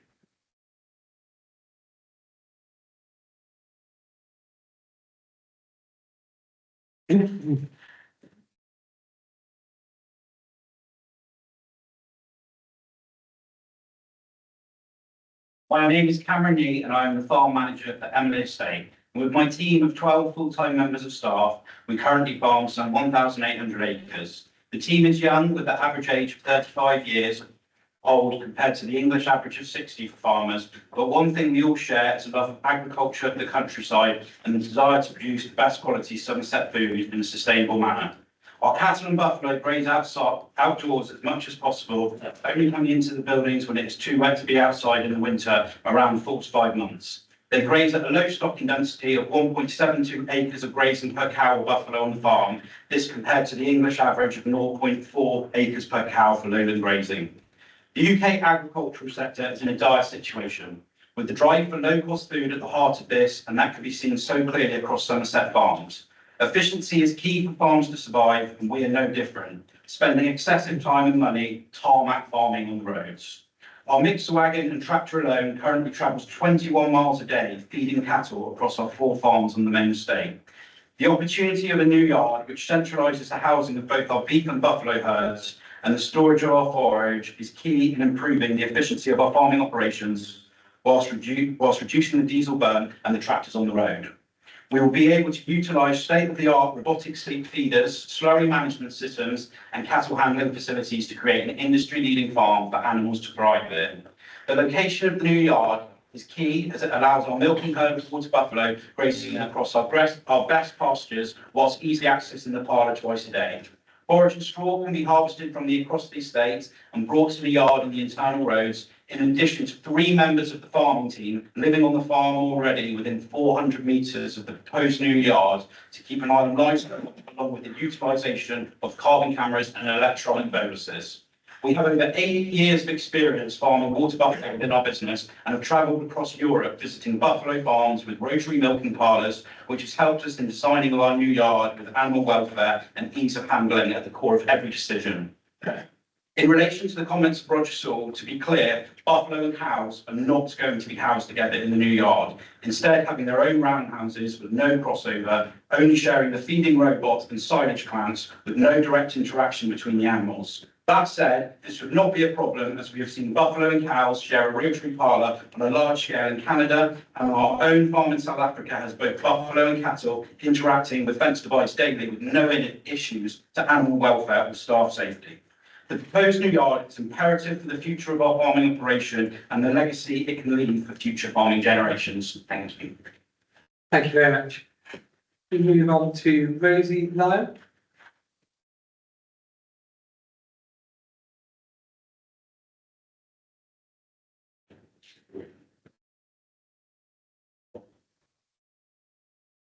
Good afternoon, everyone. I'm Rosie Lyon. I'm a farm animal vet at Shepton Vets in Somerset. I'm an advanced practitioner in cattle health and production. I've been working closely with the Emily Estates Code since I joined the practice in Somerset. The new farm gives us an opportunity to continue to develop the high standards we've already set for health and welfare. And I'll outline briefly how the new farm will assist us in doing this. Biosecurity. Biosecurity is about minimising the risk of disease introduction into the farm. And in the context of bovine TB control, the new farm provides an opportunity to restrict access between badgers and livestock, as well as managing badger access to feed and water. And these are key areas when considering disease control for bovine TB. Having a new farm will enable us to have better control over biosecurity at the point of entry. And although we already have an accredited herd and we're already managing disease, this will make it easier for us to deliver the biosecurity plan that's required to maintain our herd status. State-of-the-art facilities for optimal animal housing, handling and performance monitoring are essential for the future farm business. Our facilities are designed to create the optimum environment tailored to the species, age group and stage of production. The handling facilities are specifically designed to make management tasks such as TB, vaccinating, vet checks, stress-free and safe for both those animals and the team. These facilities enable them to gather data, record it and do performance monitoring. There are further opportunities to implement precision livestock technologies. These come in various forms and complement their excellent stockmanship and help improve animal health and welfare. They're used for early disease detection, identifying imminent calving, monitoring progression of parturition, and improving things like feed utilisation. All of this enables us to monitor and manage the herds proactively, which ultimately contributes to enhanced farm productivity and sustainability. This is also a fantastic opportunity to inspire, educate and train the future farmers and vets. Our industry requires new entrants, and these new entrants need to come from diverse backgrounds to really ensure the future of food security and agriculture. So in summary, the new farm provides the perfect opportunity to champion both animal health and welfare, whilst also creating a safe and stress-free work environment for the team. This ensures the safeguarding of future food production at the highest standard that they need. Thank you very much. Next line by Steve Wiley.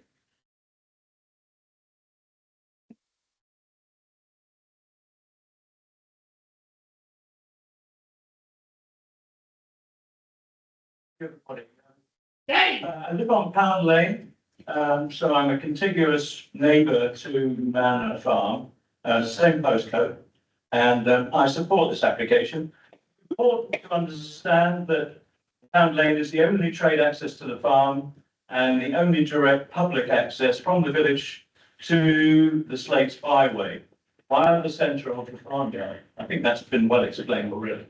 But there is no means of safety confliction.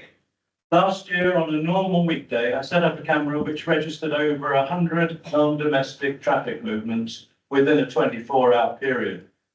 The majority were heavy transporters or trailer vehicles driven by visitors, apparently working to a tight schedule. Noise, dust, vibration, and physical danger are all threats to the households, particularly those lying directly on the roadside. The new farm will have direct access to the A359, eliminating the need to use the village lanes. This will benefit the village significantly by allowing freer and safer access to homes and byways. Manor Farm originally comprised a stone and tile barn set within orchards. The orchards are long gone, now the yard hosts a series of large, tall, ad hoc farm buildings, many dilapidated, together with extensive areas of concrete. The farm is hazardous, haphazard, unattractive, and it overwhelms the village. The proposal will see new, well-designed buildings placed out in the working landscape. The existing yard will be removed and the land and byways returned to an attractive and biodiverse landscape. The farm sits above the village, so stormwater, diluted effluent and surface debris flow untreated into the village and its watercourse. The small but highly biodiverse area between the current yard and the watercourse lacks the space for effective effluent treatment. Indeed, that area is part of the floodplain. Development there could only bring smells and other delights closer to the public areas. Therefore, any attempt to extend or adapt the current site would be the worst possible strategy. Relocating the yard to the new site will, with properly engineered effluent management, can only bring benefits to the hygiene of the watercourse and to flood mitigation for the village. The opportunity to rid the village and the public byways of these and other hazards must not be squandered. On offer is a solution which incurs no public expense. The building of a new model farm in which Somerset can take justified pride should be welcomed and supported. Thank you. Thank you very much. Move on to Peter Coe.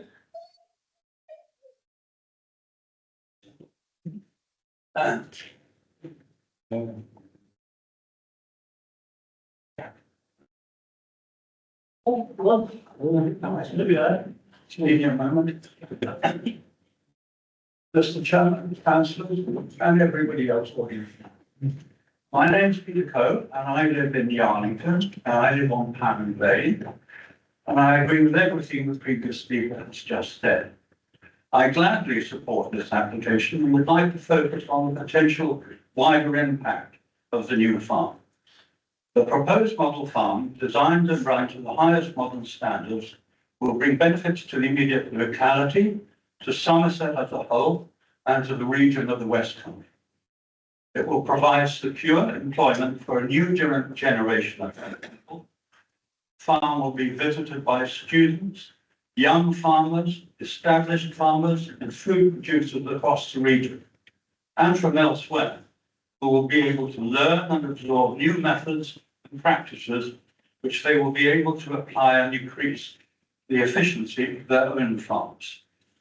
The new farm will make a significant contribution to food production and drive towards the greater national independence in production as envisioned by government.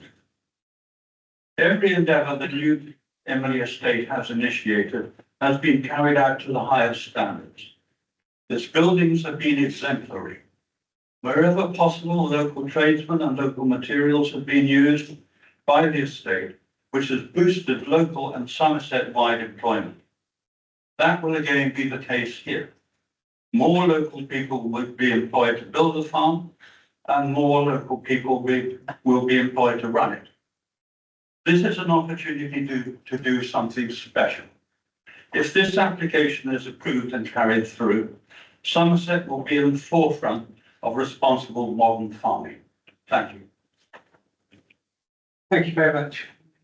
I now invite Councillor Hobhouse, who is one of the board members.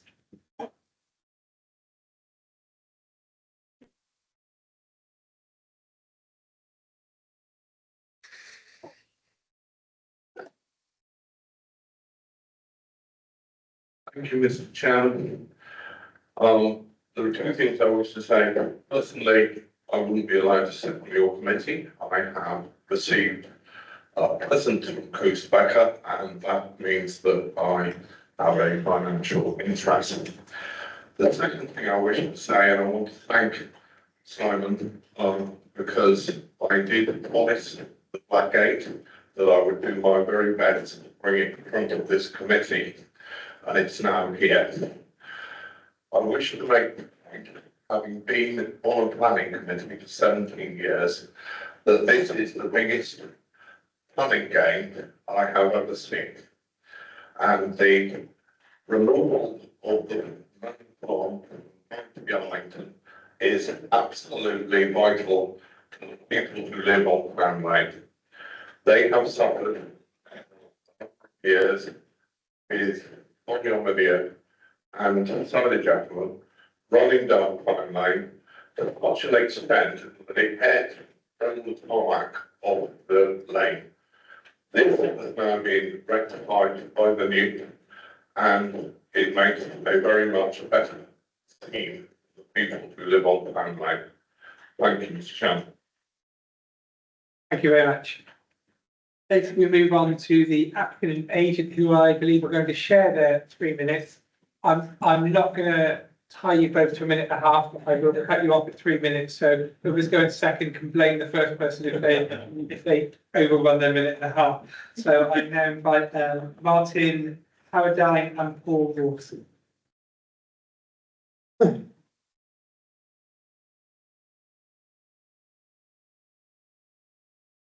you, Mr. Chairman. I'm Paul Rawson, Director of Somerset. The farm is the beating heart of our estate. It connects with and feeds almost every other part of our business.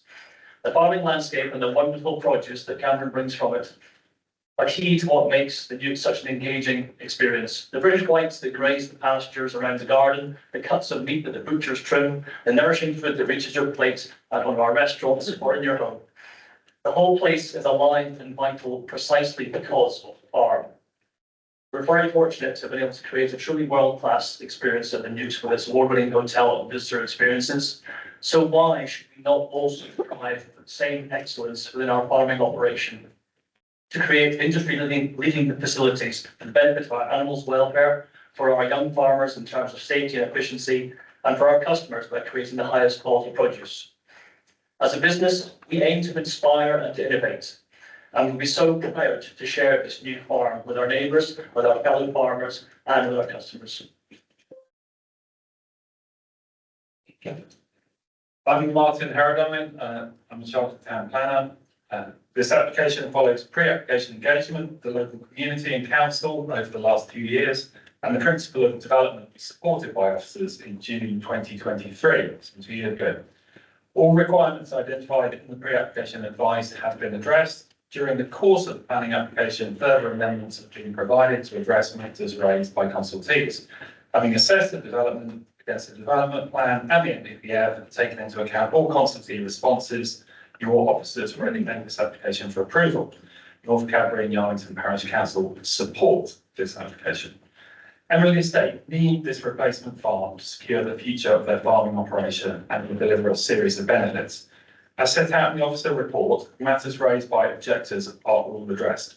Biodiversity development will deliver plus 10% habitat units with 150% gain in hedgerow units. It will deliver a 63% reduction in ammonia emissions, which will benefit the nearest triplet size. Somerset Council and Natural England have no objection. Green infrastructure, extensive new hedgerows proposed to re-establish historic field boundaries along with 1.5 hectares of native broadleaf woodland. Nutrients, phosphorus loads will be reduced as accepted by Natural England. This is a significant benefit. Flood risk and drainage. The existing farm drains to Yarlington unattenuated, as we've heard. The proposed farm includes sustainable drainage to attenuate and recycle surface water, reducing discharge to less than if the site was undeveloped. This represents significant betterment and is supported by the LLFA. Restoration of the existing site. The proposed plans clearly identify that the large sheds and concrete yards will be removed and the site returned to landscape, reusing the quality soil from the new farm site, reinstating historic field boundaries and enhancing views. Thank you very much. Thank you. Thank you. Okay, members, thank you very much for everyone that's spoken. And we move into question of clarification And I'll start with Councillor Beth. Yeah, this is a fairly unique situation where we're getting land back rather than more land being taken out. I've already prompted Simon, I'm going to ask this question.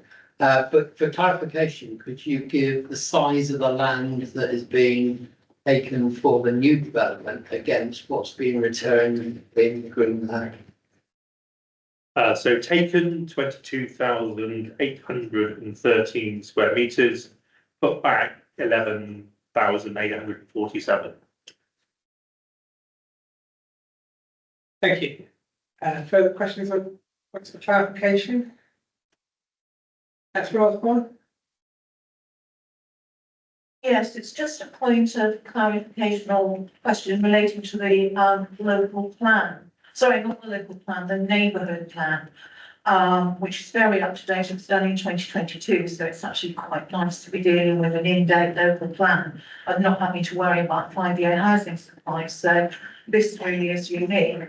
In terms of the neighbourhood plan, how much weighting is it given to the decision making?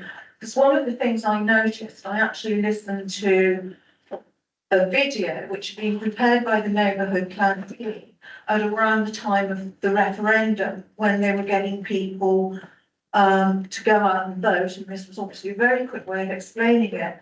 And it's saying the main 3 points from that was that housing was the key thing they were focusing on, probably in terms of quantity and also where it's allocated, and that is covered in the plan.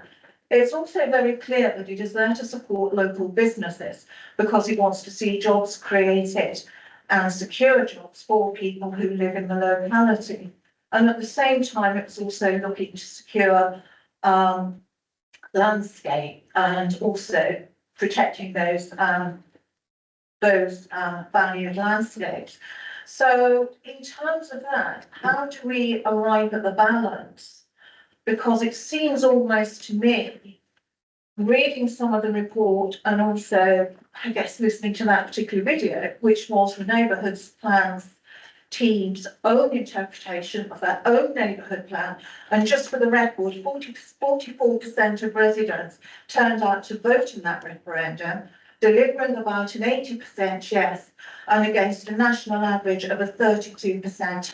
So this was a very well supported neighbourhood plan.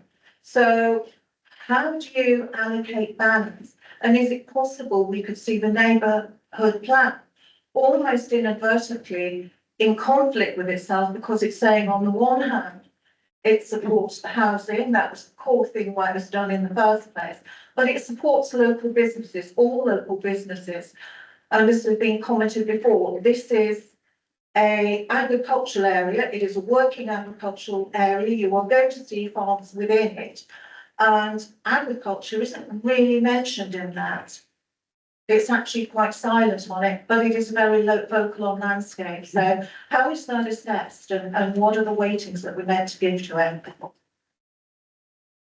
Yeah, so the neighbourhood plan sits alongside the South Somerset local plan as the development plan for this given area, and therefore it has equal weight to South Somerset's local plan. And the starting point for decisions is to start the development plan and conclude from the development plan what the recommendation should be, unless material considerations dictate otherwise. So the neighbourhood plan cannot say we do not want any other, we do not want any more housing, and that's it. The neighbourhood plan allocates housing, but also proposals can still be put forward, which the material considerations which relate to that housing could trump whatever policy is in the neighbourhood plan. And we see that all the time with the South Somerset local plan, where you might have a policy that says one thing, because it's a one-size-fits-all policy. Certainly landscape policies always are, but there are particular circumstances in a case which lead you to depart from that local plan or development plan position. And, you know, like I say, we do this all the time. I think the committee did this a few weeks ago when it permitted a visitor centre at Ham Hill. If you look at the policies that you've got, I would have thought the officer's report said, in terms of landscape, building on scheduled ancient monument, everything else that is relevant to Ham Hill, those reasons would otherwise dictate a refusal, but there are numerous material considerations, public benefit, and everything else that comes with that were used in the planning balance that you made in recommending approval of that planning application. This is no different. I think there is a slight blank point when it comes to agriculture in the neighbourhood plan, and perhaps there is a slight inadvertent position of tripping yourself up on having interpretation of landscape policies. However, like I say, as I said in my presentation, the parish council have assessed the neighbourhood plan. A few of them wrote the neighbourhood plan, and they've assessed the benefits, and they've made that assessment in their report, which is attached to the officer's report. So it's perfectly possible for you to find conflict with a local plan policy or a neighbourhood plan policy, but still end up approving something because the suite of material considerations leads you to that more positive outcome. Thank you, Councillor Ware. Thank you, Chairman. Is this not a somewhat unusual experience when dealing with landscaping? Because normally, when we sit on these matters of landscape, it's a matter of looking in to see what effect the development or building is having on the view from outside. On this occasion, we're being asked to do the opposite. But on that point about looking in, looking in,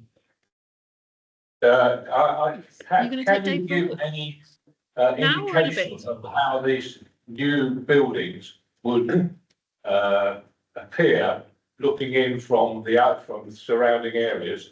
Particularly, I think, and the other point is it appeared to me on visiting that the only buildings that would be able to see these actually are other farms. Is that right? Well, certainly, the vast majority of the site is viewable within land owned by the estate. I think your wider point about visibility of the yard, I mean, it's been suggested that this both impacts views of Cadbury Castle and from Cadbury Castle. I find the latter slightly hard to attach significant weight to, because I think if you were stood on the top of Cadbury Castle, which obviously has a potential 360-degree panoramic view, if you were to move around, you would see all types of development, natural and man-made, more historic and very, very new. In fact, it's quite an interesting spot to look at the evolution of the countryside from more historic visitor attractions like Haynes Motor Museum, which have obviously been recently improved in terms of their visibility. The 303 obviously was a significant change to the landscape not so long ago, certainly within living memory. And the farm shop at the base, there's a farm at the base of the Cadbury Castle, there's a car park at the base of Cadbury Castle, and there's residential development in South Cadbury at the base of the castle as well. So the thing about the countryside is it evolves, it has to evolve to keep people economically able to live in those communities. And in my case, I approved a rural exception site in South Cadbury, some bungalows on the northern edge many, many years ago. I was in even shorter trousers then. And these things have to happen. And of course, one of the considerations in approving those bungalows was what's the setting of Cadbury Castle and the wider landscape. We have to make these judgments all the time. And going back to the material considerations, this is a farm in an agriculturally farmed landscape, and I don't think looks out of place when viewed from Cadbury Castle or anywhere else. Thank you. Councillor Osborne. Thank you. There's another point I was going to raise, and this is about the cattle and British whites. I'm not interested in why you went to British whites or anything like that. I wouldn't tell you how to farm any more than I tell Leonardo how to build a helicopter. But what I am curious about is that on the site visit, the farm manager or whoever showed us around commented that you hold 10% of the British white population. I can actually believe that because they are a rare breed. Possibly that. It's not, it's a question. The question is that that's potentially a very valuable national genetic resource that potentially crossing with a Holstein breed, particularly to prevent things like eye cancer. They're actually very successfully used in the States for that. So my question is, how much weight do you give to that as a potentially valuable national genetic resource? The fact that it's been managed to a very high level of biosecurity by consolidating on one site, how much value do we add to that?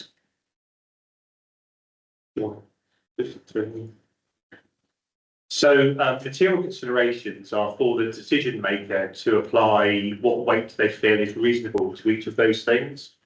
So it's sometimes difficult to assess the weight of the benefit of agriculture against the weight of the benefit of the removal of farm buildings.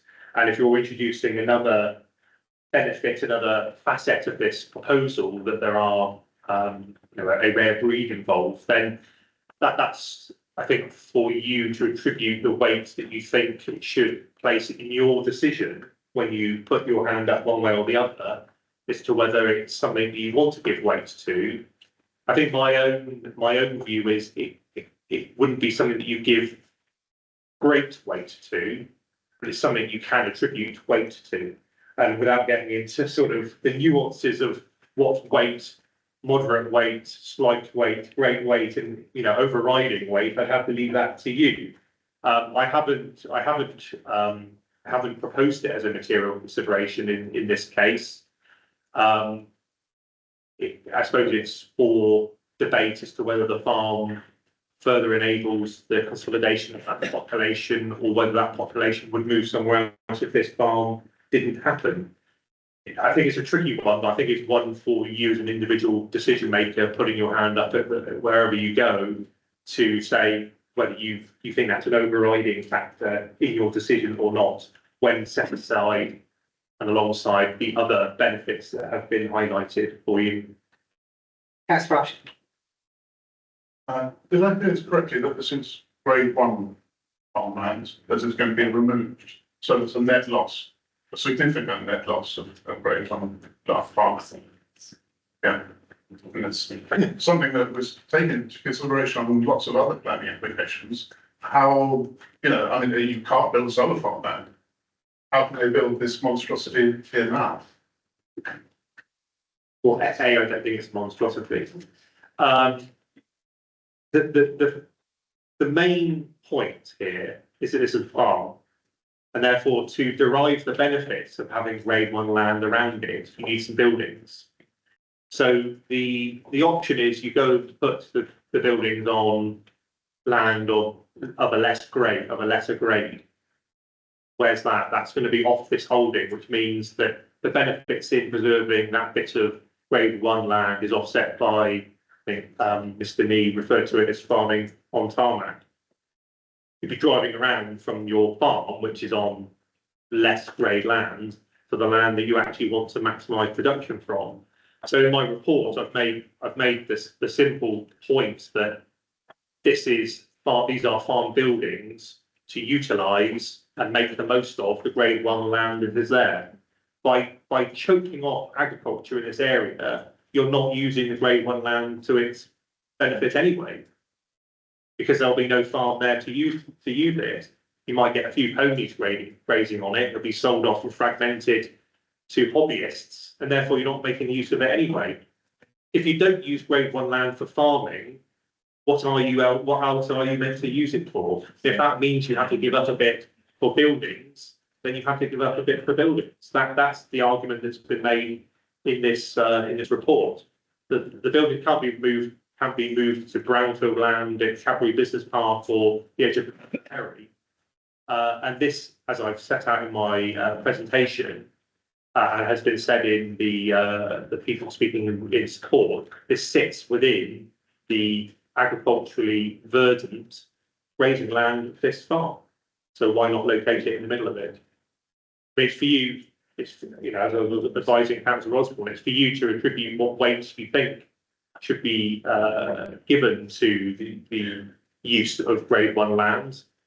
But like I say, I don't think it's inconceivable that a farm uses grade one land to farm the rest of the holding. And that's the conclusion I came to. Thank you, Councillor Osborne. Is this a question?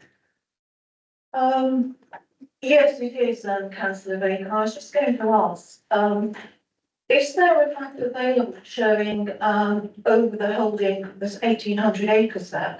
How much of that 1,800 acres is grade one and how much is maybe grade 2, 3, 3A, B?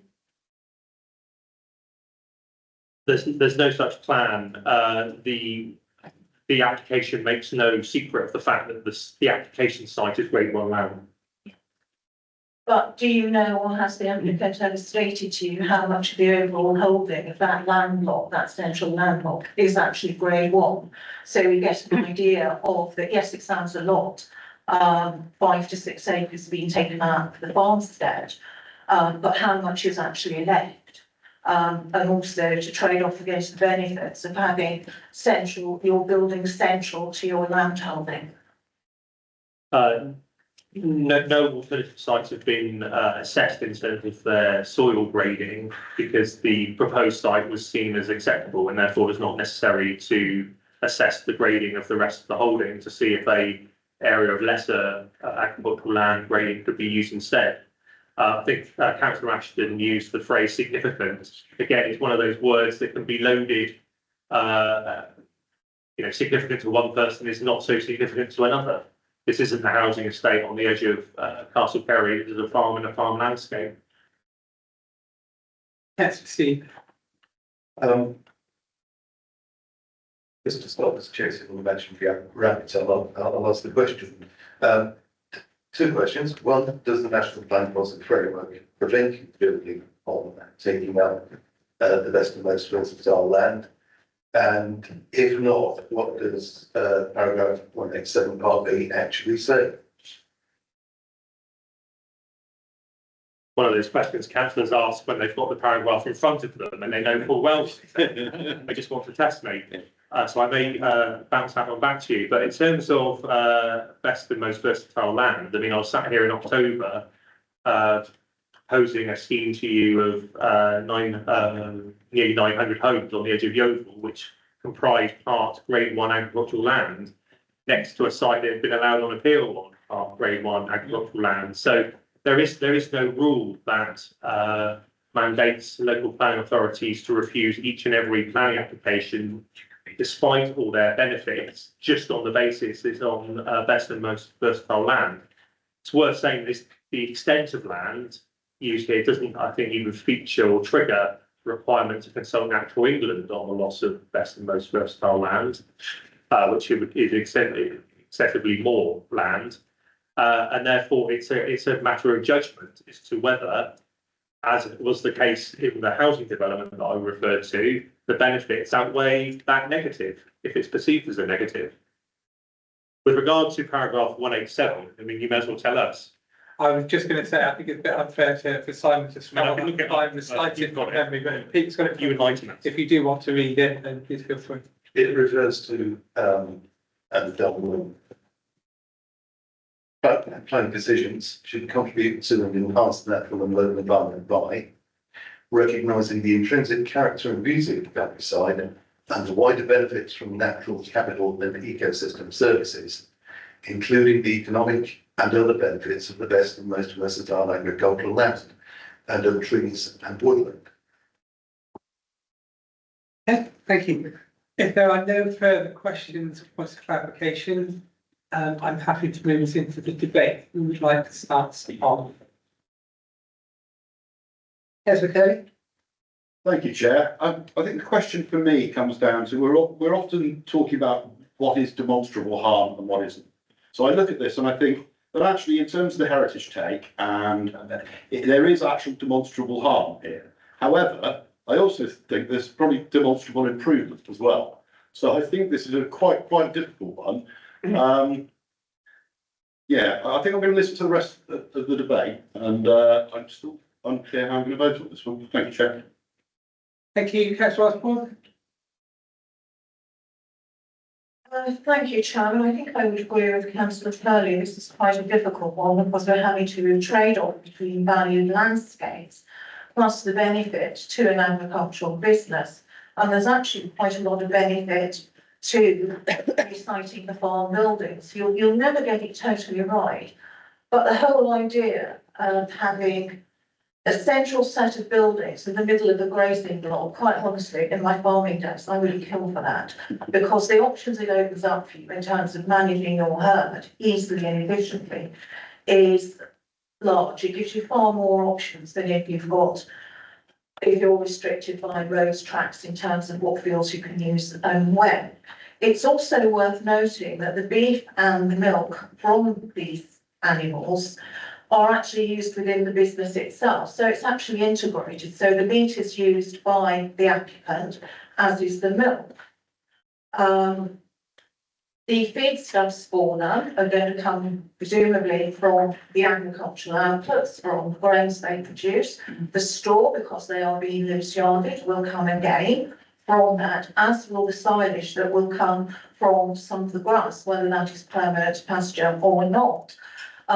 Both British whites and I guess buffalo, I know less about buffalo, apart from my come to the conclusion that a degree in psychology, in bovine psychology might be quite handy from what you hear about them.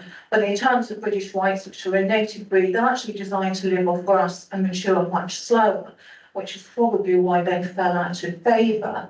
So as far as I can see, what you have is an integrated supply chain, all virtually are within one site and with all the units very close to each other. They're serviced by internal tracks, so the trundling round with the dreaded mixer wagon is actually minimised because it's all there. So it's taking that traffic off the road. In terms of biosecurity, you are not shunting animals from one unit to the next. And that's where the risk of disease can come in, because you can bring it in with you, you can take it out with you. And I certainly know there's been reference to IVR, RSV and TEV. So if you can keep your beasts on that site, that's fine. And having the 4 bulbs, they can also potentially, section 1 part of those, off to quarantine as well. As I say, but the landscape is very critical, but it isn't designated. It's been highlighted by the neighbourhood plan, but the neighbourhood plan emphasised local jobs for local people, supporting local businesses, and that included agriculture. And let's not forget, this is a working agricultural landscape. So you expect to see buildings on it, you expect to see evolution, and this is probably the next stage in building development. And it's going through a full planning process. If you wanted to, the applicant could have put a barn up on that site using agricultural notification, the 28-day notification. They haven't done, to start things off, they haven't done that. They've gone for full planning, so you know exactly what you're getting and when. But the difficulty is, as you say, is weighing up all the benefits of having a closed food supply chain that is sustainable, and development is meant to be sustainable. It's got the acreage to do it, it's got the layout to do it. The modern 21st century buildings, dairy technology, farming technology, livestock technology has moved on incredibly. The amount of data you can harvest from your animals, either through bonuses or through net tags, is incredible. I know we used that when we were farming, and it made a huge difference to the efficiency of our operation. And since we've been in business, since we came out, there's been huge development. So the things that you can do technologically, you've got aids that link to your phone. So when a cow is calving, you put these things on the cow's tail, cow stays raised, you get an alert. I know there's a farm office there. Where we farmed, the house I lived in was about 400 metres from our buildings. So when I had the vet up, I used to just sleep in the office. We had a chair and I stayed there until the vet came. So there are ways around it. It's not impossible. You don't necessarily these days need a house on site, providing you've people close by and you've got an overnight facility. And I think there are units that do that. The main risk, of course, is security, because there might not necessarily be people around but that is something for the applicant to deal with. It's a really difficult one for me, because I respect the landscape, I support the landscape, but we also need viable, sustainable food production, and that is going to get more and more important as food chains get more and more insecure as the world goes on. So I think I'll be sticking my neck out and saying, I think on balance, and it's only just, I would have to support this application, but it is only just because there is gain in it. But I think over time, and one of the things I would condition on this is that when it comes to the planting, you go for much more mature trees and shrubs. Go for ones that give you a head start, not little whips that can just be eaten and die off. Go for something that's mature, so we can actually kickstart that landscape mitigation. Thank you. That's all I've got to say on it, Chairman. Thank you, councillor Smith. Thank you, well, firstly, I'd like to say, this is a very unusual application. For once, we're actually being asked to weigh it up just purely on planning terms. There's no sort of Damocles being held over us under paragraph 11D. There's no sort of balance here. We're actually just judging against the plan. And I'd also like to say, I think both sides spoke particularly well in getting across their points and clarifying the detail of their points. And so that has helped enormously. I think the planning officer knew it was going to be a difficult one. Planning is so often a balancing some harms and some gains, some harms and some gains. And he did take the trouble to get us out there to familiarise ourselves with the site, because clearly critical to this is judging exactly how much harm is done to the landscape side and how much benefit there might be on the landscape side, a slightly lower level benefit. I think it was really useful to get out on site in the best possible conditions to judge and form my own view in my case on how much weight to give each of the factors.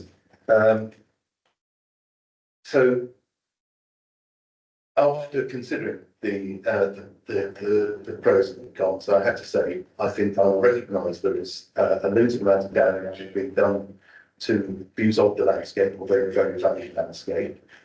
I think some of the harms that have been presented, in my view, having been there, are exaggerated in as much as, for example, views of Cadbury Castle, if you're on the southern path, the site's behind you, it's not in your way, and Cadbury Castle is so far away that the aerial perspective means you cannot see anything in shadow at all. So perhaps on 2 days a year, in absolutely perfect conditions, in the evening, you might notice a difference. But I doubt you'll ever see the farm from Cadbury Castle because of aerial perspective. And similarly, looking at the views that break as we use the footpath, I think the point's been made many times. This is the countryside, and the whole of the vale is littered with sporadic single buildings and farm developments, which is what makes it farm land. It's just characteristic of farm land. So for a short period, behind an existing thicket, there will be copse. There will be a farm and the noise and the smell of the farm, and you're trading that for losing the farm further down. So I think, we were able to look at all the small gains, all the small losses. I'm afraid it's pretty clear. I think Councillor Osborne mentioned the circular economy, the fact that this is all part of a larger machinery, and the gains from being very localised and very compact and geographically in the right place. I can see that, in my view, the benefits significantly outweigh the harms. I acknowledge the harm, but it's part of a balance, and it's more than outweigh the other benefits, including public benefits. Because I do think there are benefits to the wider public, particularly the view of slates at the bottom end, where it will be improved by removing farm, the quality of the path, and the lack of traffic through the village from farm. I think those are all very significant public benefits. So I'm very, in favour of the development. Thank you, councillor Beth. Yes, like I said, if this was just an application using the Great Pond land, I think that would have a much simpler start. But it was very useful going to site and having a detailed visit. I think looking at the existing farm, the multi-level situation also now it's not really, it's not viable to farm there. The removal of that farm then I think would vastly improve the aspect from the Yarlington. Also, the point was made earlier about if there's flooding, the runoff from that farm site would be more contaminated than if it came from the new site. Looking at the new site, the design of the buildings, the animal houses have been designed for low profile. So everything in the design rather than high peaked old style barns has been done. Also, how many times have we heard the criticism of heavy vehicles moving around our road system? And obviously this would take that away by the internal road system. So for me, on balance, although there are things in the opposite direction, I would be leaning towards supporting the officer's recommendation. Thank you, councillor Ashton. Yes, I think some of the arguments on the balance on things like slurry runoff are not really a planning issue at all, because that's just the liability of the farm as it is at the moment. And if it's an issue, it should be brought up with the EA or whatever, if slurry has been running off into the village. I can't see that removing that is a planning benefit. I, on balance, feel the other way around. I think the impact on the landscape is significant, and having such, I think these are significantly large buildings in and effectively a greenfield site. I put more weight on, so I can't support this. Thank you very much. Councillor Stanford. Interesting about the landscape, and Peter made a point about our Cadbury Castle as well. I was wondering what the people in the area around Yarlington were thinking 2,000 years ago when Cadbury Castle was being built. But if you look at the history, the farms and footpaths have been developed over centuries. The farm buildings that are above Yarlington have been there, goodness knows how long they've been there for 50, 60 years, and they're pretty early. The ones at the Galhampton end are much more recent, 10 years ago, I think, or within the last 10 years. Now, it's all a man-made landscape. Landscape used for an industry, agriculture. So when I look at the harm done by reducing available farming land by, I think it was 11,000 square metres, and removing those unsightly decrepit farm buildings above a rather pretty village and replacing them with modern ones designed for what seems to me, having been around and heard all the presentations and heard again today from the people who run the farm, this is going to be a modern installation designed for intelligent, non-intensive production.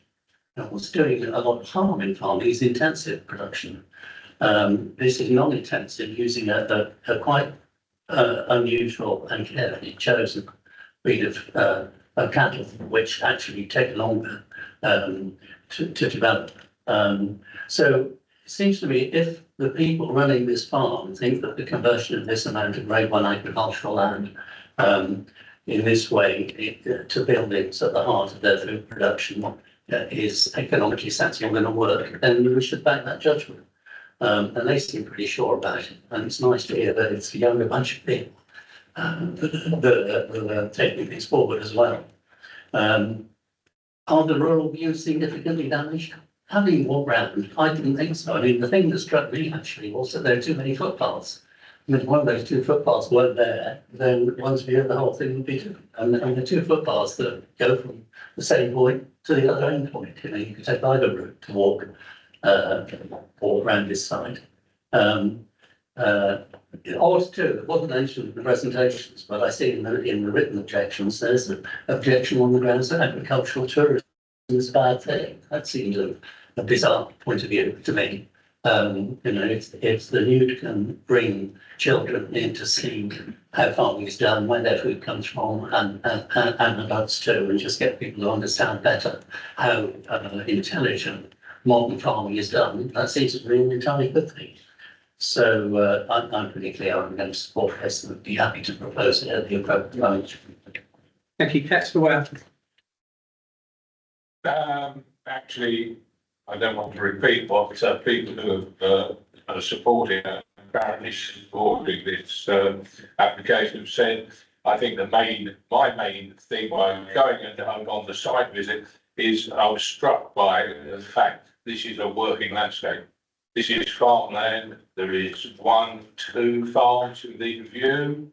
Very little else in view, I must say, in the way of housing and I also was struck by the fact that there has been a lot of talk about how the views of the surrounds would be ruined. But they're only ruined for about 40 or 50 yards, and the full part of it will be down.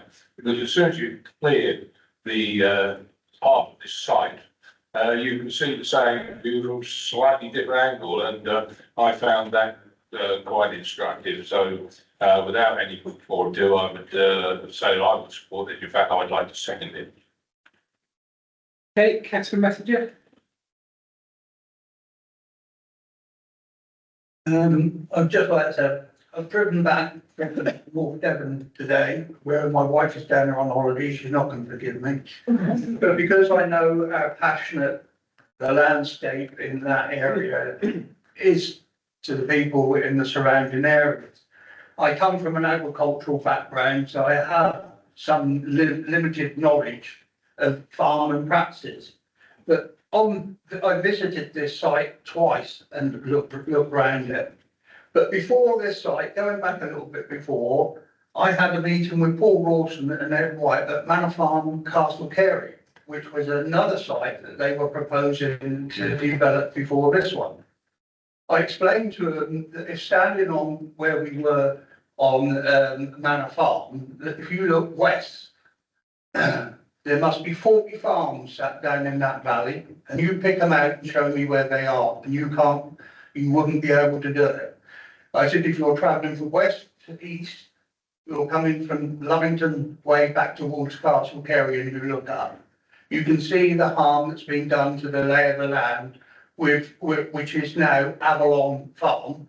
There's a mound of buildings, and then it drops and goes back to the natural skyline. And my argument to them was that should they develop Manor Farm, that demonstrable harm to the skyline would significantly and demonstrably harm Manor Farm, Castle Carey, and the lay of the land, which is a much walked and much loved area, just the same as the Yarlington site. They both went away, and I went away and think, well, I suggest I've probably just wasted my time, but I've got to speak up. That's what I've been elected to do, and I'm going to speak up to my community. Then lo and behold, I had a phone call inviting me back, where I was taken with Ed White and shown the new site, which sat in a pan. And I stood in the middle of the site and I looked around to see how many buildings I could see, and I could see 3 windows. And I asked who owned each of those properties. 2, Ed informed me, belonged to the new, and the other one belonged to Andrew Hopkins, a local developer. I was comforted by the fact that they listened to what I said about the site in Castle Carey and how much it have harmed the lay of the land and the look of the land from a long distance west. If you're travelling from west to east, as I've said, it would have, for a long way back, harmed the lay of the land. Fortunately, they listened. But on viewing the Manor Farm, Yarlington, and I know the area, I've lived in this area for 52 years, and I know the villages and everything there. The Manor Farm, Yarlington, through no fault of their own, it's how farming operations worked. And we have to remember, most of these villages were built around the basis of a farm. But the effluent, slurry, cattle movement, machinery movement, and lots of things that affect that village are going to be saved by this new development on the new site of where they're proposing to build. And my concern is, coming from an agricultural background, as same as my fellow councillor Sue Osborne has, that getting people to invest in agriculture from whatever means and to move on in technology and improving farming working practices and making working on agricultural land and in a setup like the new has got is going to make that a very attractive proposition for young people wishing to come into farming. Now you take them to one of these old farms with old buildings, worn out, not fit for purpose, they are not going to want to be involved in farming. But this is offering a whole new opportunity, and the number of people that the Newt is employing in Somerset is 522, which is phenomenal. And the work that I've seen being done, and I try and listen and I try and be sympathetic to everyone's point of view, everything that's been done in our area, although it might not be expected to be pleasing to everyone, is done to an exceptionally high standard. And I'm just grateful that the people are here standing up to their countryside and the lay of their land. But on this occasion, when I balance everything up, would I support that? If it wasn't for the pressure from certain doors, I probably wouldn't. But if I go with my head as a councillor, what's right and what's wrong, I believe that this farm is a good development and a good project for Somerset. Thank you. Thank you, councillor Osborne. Sorry, Chairman, all I was going to do was say that I would second councillor Stanton, but councillor Wale beat me to it. I don't think I have anything further to add. Thank you. Thank you, councillor Powell. Thank you, Mr. Chairman. As I represent the division opposite, quite a lot of the estate actually falls into my division. I've been to see the sites, and I'm in complete agreement with councillor Messenger putting it on balance. Listening to a lot of my residents in the other village on the outskirts with flooding, etc., and their passion in the beauty they put forward. But within the balance, and what I've learned actually sitting on this planning committee is actually look at the facts on the paper in PSC. I agree with you on that, not just go off on a tangent. And I think on that balance, I will have to support this application. Thank you. Okay, thank you. If there is no one else, okay. Just got another one, Chair. Councillor Stanton made the point. Actually, I haven't lived there since 55 years ago. When there's no water, etc., we can just live right next to the farm. Have to go and get our milk and all this. However, nobody says how dilapidated the farm should become. Correct. And yes, I do agree. Evolution is probably the word. It's going ahead. My main concern about this was the flooding, where it is and all this. However, we got reports from environmental agencies and everything saying the attenuation is going to be so much more that it's going to make dirty and clean water. So I can't even just said in the report. So please don't do that. We have to judge this on what's in front of us, not what people can say. And my other thing is how they used to be like a racetrack through the flooding and all this, all the machinery for the farm, going back to some and all this. And if I'm reading this right, the Newt estate is going to use their own roads to get vehicles to and from this farm. Town Lane is going to become a little track for local residents mostly. So I can't see any other reason to not support this application. So guess what? Thank you very much. I'm going to, councillor Kelly. Thank you, Chair. I just wanted to listen to the rest of the debate, but I'm minded that if this was the built environment, the heritage of the built environment, that the one thing I would be keenest on is to try and secure its continued use. And I think that principle to a lesser extent also works here. Let's remember that they are custodians of that landscape and their stewardship is key. I think having heard the debate, I think I am going to support this application. But thank you, Chair. Thank you very much. Okay, without further ado, I'm going to turn to councillor Stanton. To propose an approval that is for the officer's recommendation. Okay, my apologies before I come to you to show how bad my memory is getting. I just sort of important reading, we just have to try and find one and I'll come back to you. Thank you. Actually, did only ask you about Thank 30 seconds ago. Thank you, Chair. And Councillor Starrington, you just coming to that point actually. So the recommendation, I've noticed in the report, there's a recommendation at number 1, which Simon did read out. There's also a recommendation near the bottom of the report, which doesn't include the section 106 and the conditions delegated to the planning, head of planning and in consultation with the chair. So I'm just clarifying that members, when they're voting, I or going to Councillor Stanton, because you've proposed it, that you're wanting that recommendation 1 with section 106 and the delegated planning conditions. So just to make sure we're sure, I'll read it out. So I'm proposing that we approve the recommendation that planning permission be granted subject to the prior completion of the section 106 agreement, which are stated planning conditions will be delegated to the head of planning in consultation with the area chair of South. Sorry, Chair, can I just come back? I would suggest the addition of after section 106 agreement to secure BNG, so that it's clear that that's what this section is. Is that written somewhere else? Oh, you're right. And in addition to that, we support 3.1 obligations to secure biodiversity net gain, BNG. Okay, thank you. Councillor Ware? Secondly.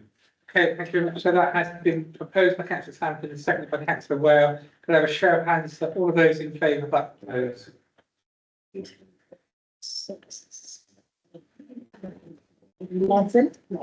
Okay, those against? 1, and there are no abstentions. So with that, vote is carried and the application is approved. Before everyone starts standing up, we'll be pleased to hear that I'm going to give everyone a over 10-minute break. So if I can ask, we can come back for the final application at 5 o'clock.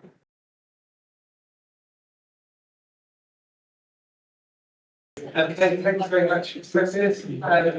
We will reconvene for our agenda item 5, which is Blackleaf Lane, Pemberton, erection of 18 dwelling and associated with access. And I'm reading that thinking we're actually on the wrong one. It's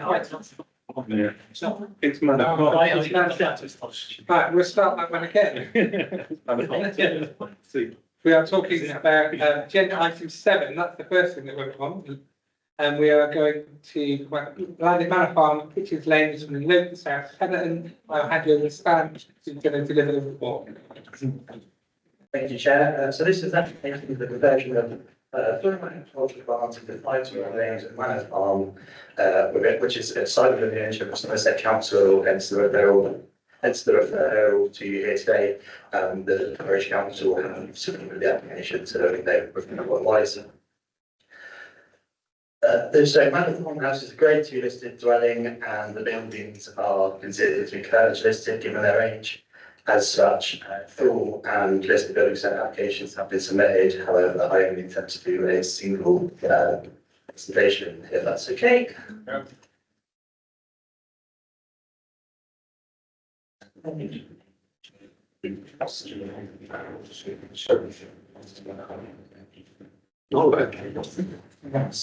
Frozen again. Yeah. One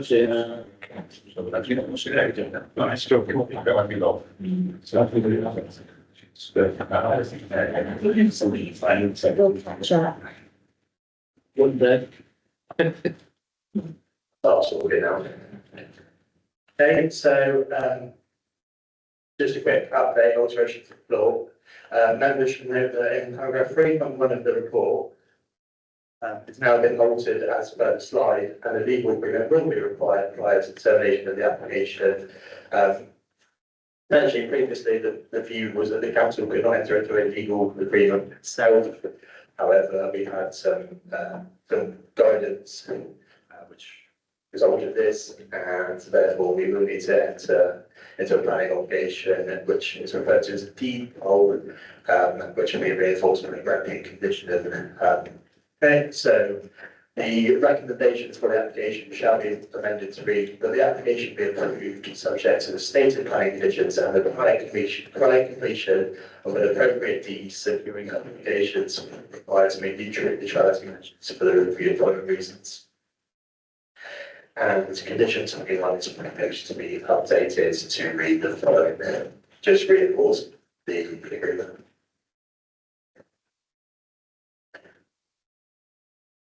And so just to take you through the maps, there's your red sideline plan and obviously a formal work in the farm, so lots of plenty of buildings.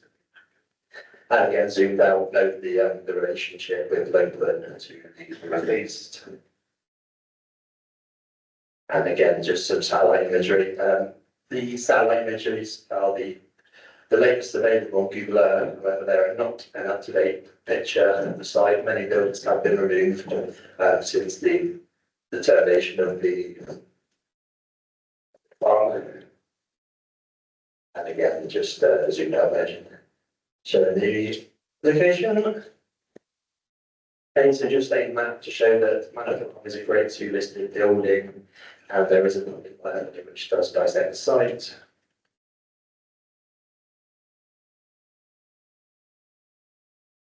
So for clarity and for an up-to-date picture, this is the current map, the last aerial footage available. However, the buildings that are subject to a D have since been demolished and are no longer there, and the buildings with Q1 have been granted class Q consent, which remains extant and don't form part of this application. Okay, so just onto some site photos. So obviously of the access looking towards the site. And here I am looking up to Kitchens Lane. This is down the road at the entrance. Here I am further looking at the site. The building on the right is the grade 2 listed Manor Farm, which now was Manor Farm House, which is in our ownership, and Manor Farm Cottage, which is a private dwelling. And then the building on the left is Barn F, which is one of the buildings proposed for conversion. This is the eastern elevation of Barn F, though that it's seen better days. And the building opposite has fallen into serious dilapidations, falling down. Barn F again, that's sort of the lean-to structure which would be removed as part of the development.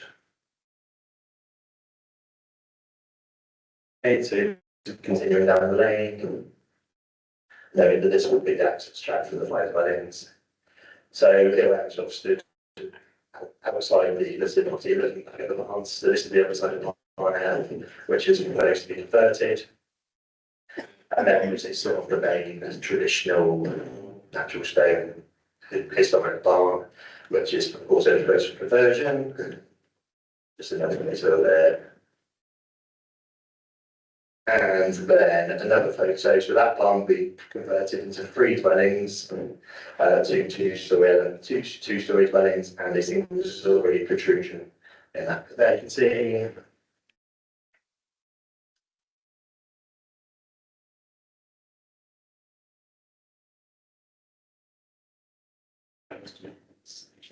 And then the flank elevation of the barn.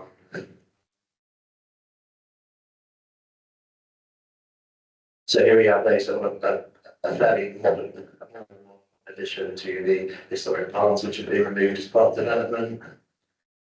And this is part B, which is also proposed for conversion, with the sort of open-sided element of the right to be removed. And again, going around the site, so this is the ring of the buildings. B again, so obviously the left-hand side element and the sort of the buildings that look like the garage, it would be removed and would be sort of your amenity space. And so a wider lens photo showing the rear of the larger barn. And again, the building on the right-hand side is subject to the extant class Q. There's a picture of the rear of the main barn, which would have 3 dwellings. And just another one. This building here that I'm looking directly at would be removed as part of development along with a few other buildings. And then here's the flank of the main building with the grade 2 listed building in the background. And again, so this element of this is fine then, this sort of lean to element would be removed. Find that sort of lean to element is a nice and attractive natural stone wall which could be retained and be what you'd see. And just sort of a photo taken but track back, just showing the side as a whole really. Okay, so let's take you on to the location plans. Now, obviously, the red sight line and the blue line going around quite a large amount of land which are in the council's ownership. Just take you through the existing elevations, which obviously you've just seen as the site photos.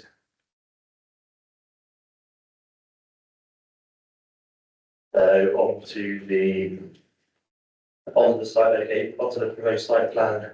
It's noted that 4 parking spaces and an EV charger will be provided for each dwelling. On CB&E, the central historic part, parking has been sort of separated. You'll see it in the northwestern corner of the site. It's considered that is a suitable location for it, taking it away from the historic setting of the barns, and therefore allowing the space to act as a traditional agrarian courtyard. It's noted that the parish council have sort of raised some minor concerns with this. In their comments, they've sort of suggested that parking closer would be better, or the provision of garages, or carport. However, and suggested that it would lead to an incongruous car park in the countryside. However, it's the view that a comprehensive landscaping scheme would give the council sufficient control over the area and would allow it to integrate into the open countryside rather than appear to incongruous addition. Taking account of the proposed barn elevations, so all natural stone will be existing will remain with timber cladding in the existing openings. That be a 3-bedroom single-storey dwelling.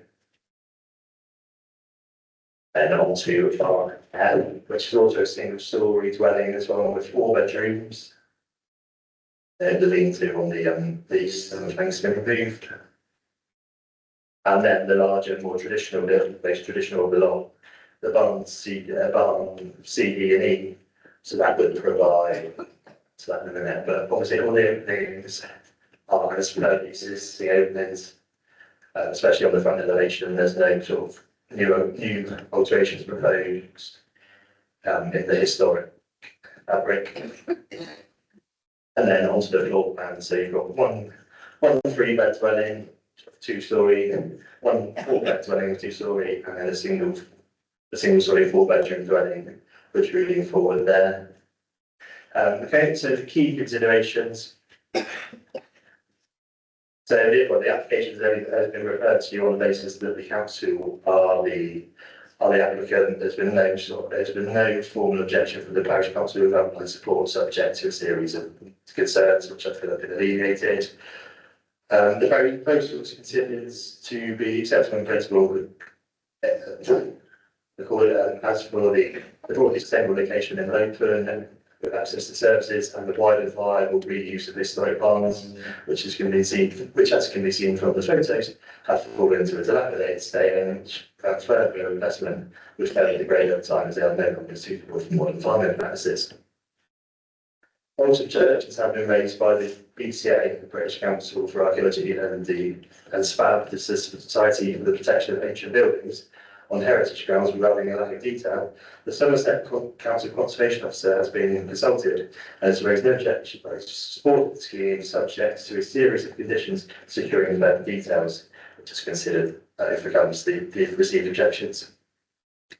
His view is considered to carry significant weight in the determination of the application. No concerns have been received by highways subject to conditions, and similarly, phosphate and ecology can be sorted out by conditions in the legal agreement. With regard to the parish council, with regard to the parish council concerns over the parking layout, it's considered that this set for the historic building relate the historic setting and whilst the concerns are noted from the parish council, a comprehensive hard and soft landscaping scheme can be secured to mitigate the harm, giving the local authority further control to ensure that the proposed parking for non-CDU does not resemble a tarmac car park, not akin to an agricultural setting. For that reason, it is recommended that the application be approved. Thank you very much. There are no speakers registered at all for this application. I'm just going to go straight to questions. We would put the map up, the car, up, plan, the car parking, car park. Not confused, I'm just,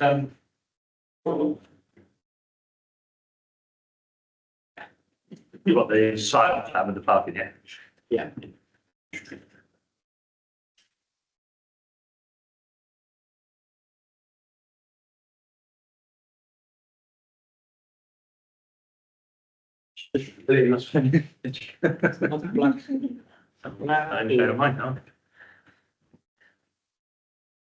Oh, wait, what is that?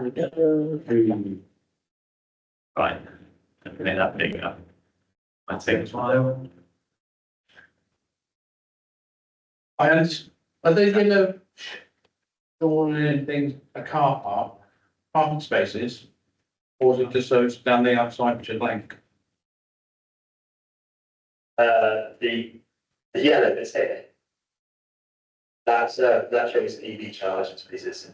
EV That's the designated electric vehicle charging point. So there's long, yeah, not the stop parking, is that just one way in and one way out of the whole? Yeah. So in theory, that could be possibly what we're putting in for, but once people buy stuff, they could turn out like other places where they sort of make their own space. Yes.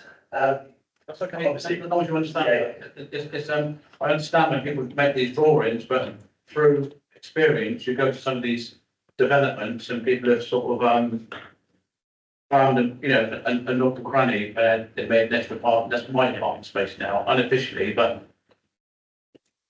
No, not. Yeah, no, I fully get that.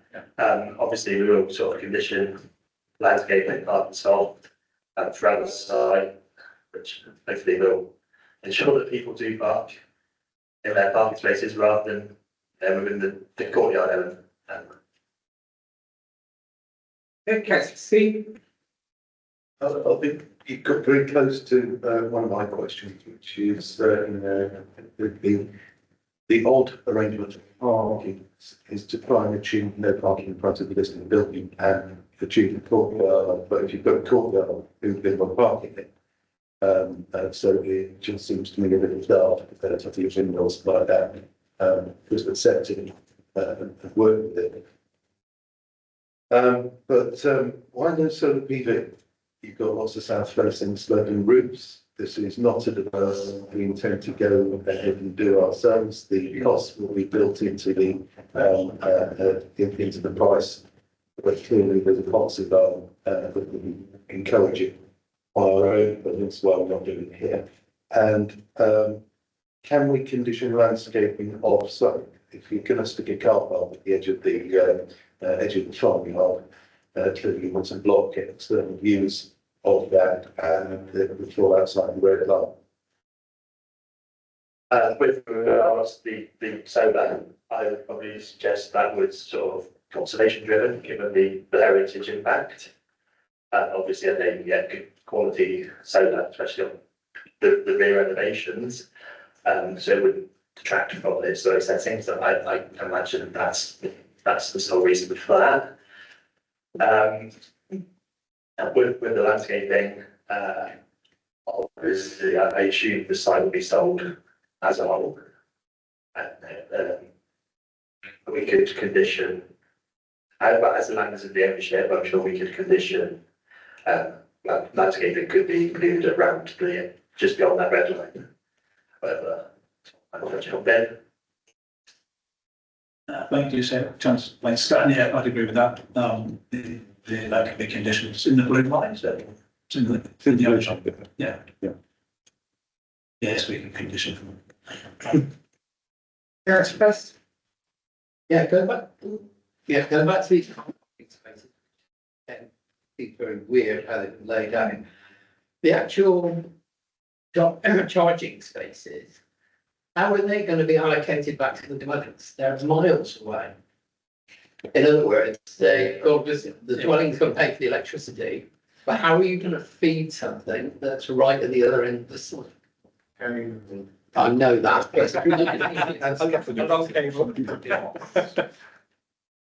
I mean, that will ultimately come down to sort of probably building control, and essentially they need to have or every new dwelling was required to have an EV charger, and that will be dealt with then. In terms of the planning point of view, it meets the policy in terms of parking provision and EV. But the bolts drop from the house would be horrendous. Again, I would suggest that that's the building control issue, and it's not something that is a material bad consideration. Thanks, Kelly. Thank you, Chair. I just want to come back to the Council for British Archaeology. Right at the very bottom, it does say that unless the requirements of paragraphs 200 and 205 are met, that they would recommend refusal. Now, I understand from having read through the Conservation Officer's comments that it seems to me that paragraph 200 is dealt with, but paragraph 205 is about providing historic environment record, and I don't see anything about that. Will that be provided in this case? Thank you. So essentially, together with BPS, and it's anything wrong.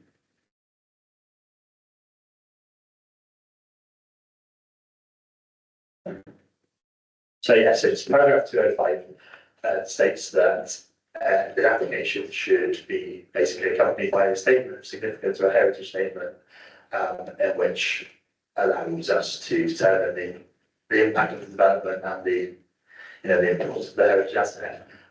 Whilst the BCA have sort of acknowledged that, well, in their view, it's lacking.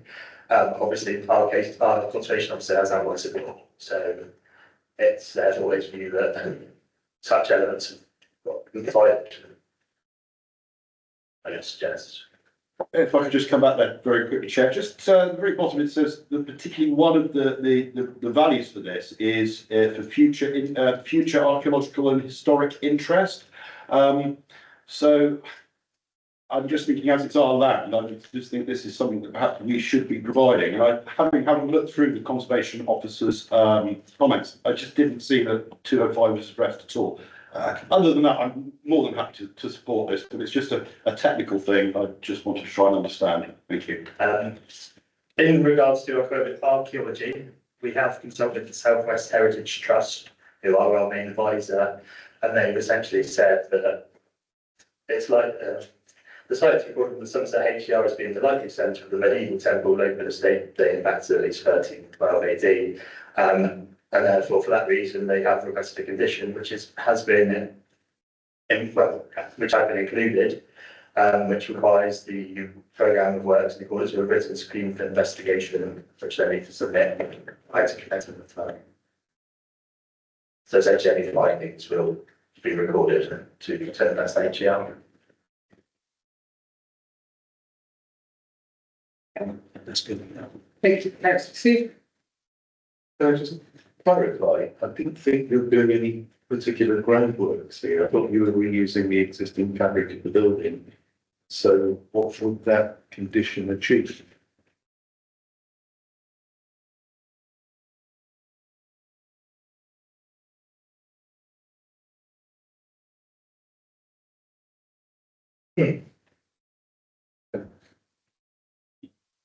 And further into that, that covers archaeology below the ground, but the HER would cover whether any of the buildings were old enough and of significance in their own right, but weren't listed. The buildings technically are listed, but they're listed by association to the main house. Therefore, an LPC has also been submitted, and as such, they're treated as heritage assets in their own right. Any further questions or points of clarification on that? Not happy to move into the debate. Can you like to pick this up? That's okay. I think as this has only come in as we own the piece of land, I'm quite happy to propose that we go with the officer's recommendation. Mr. Chair. I'll second that. Okay, we have both. No, we need to take this separately. Oh, okay. So this is for the mail application that was proposed by councillor Curley, seconded by councillor Power. This is the updated version. So yeah, so this is the, you want, I'll let you do that bit. Then I know you'll get it right. So this is the updated recommendation that Stan put on the slide at the beginning with condition 21 change. And did you want a condition to do a landscape with it, landscaping within the blue line? Yes. Yes, please. Yes, yes. Are you happy with that, councillor Power? Yeah, that's fine. Thank you. Duly proposed and seconded. Let the show of hands for those in favour. What, 1, 2, I'm saying you just. By alternate, 9 in favour? Okay, any against? And abstentions? One. Okay, we won't include that comment. I'm not going to go back there. So we go on to the final application, which is the same application which we've just received the presentation of, but is covering the listed building consent. So close. Does anyone wish to make any points of clarification or wish to debate this any further? If not, do you wish to add anything tonight? I would be happy to propose the officer's recommendation. Thank you very much. That seems second there. Councillor Power. Show of hands for all those in favour. That is unanimous. Thank you very much. We'll move on to agenda item 9, which is the planning appeal, which has been noted. I was happy to note the appeal was in the pack. Noted. Okay, and I have one final announcement to make, and that is about our meeting, which is held, next one, which will be held on the 22nd of April. As you might remember, we talked about having a training session back along, which unfortunately got cancelled at the last minute. So we're looking to reschedule that for the 22nd of April, from 11 till 1 with a lunch break then, and having our normal committee meeting at 2 o'clock. But you're providing lunch, are you?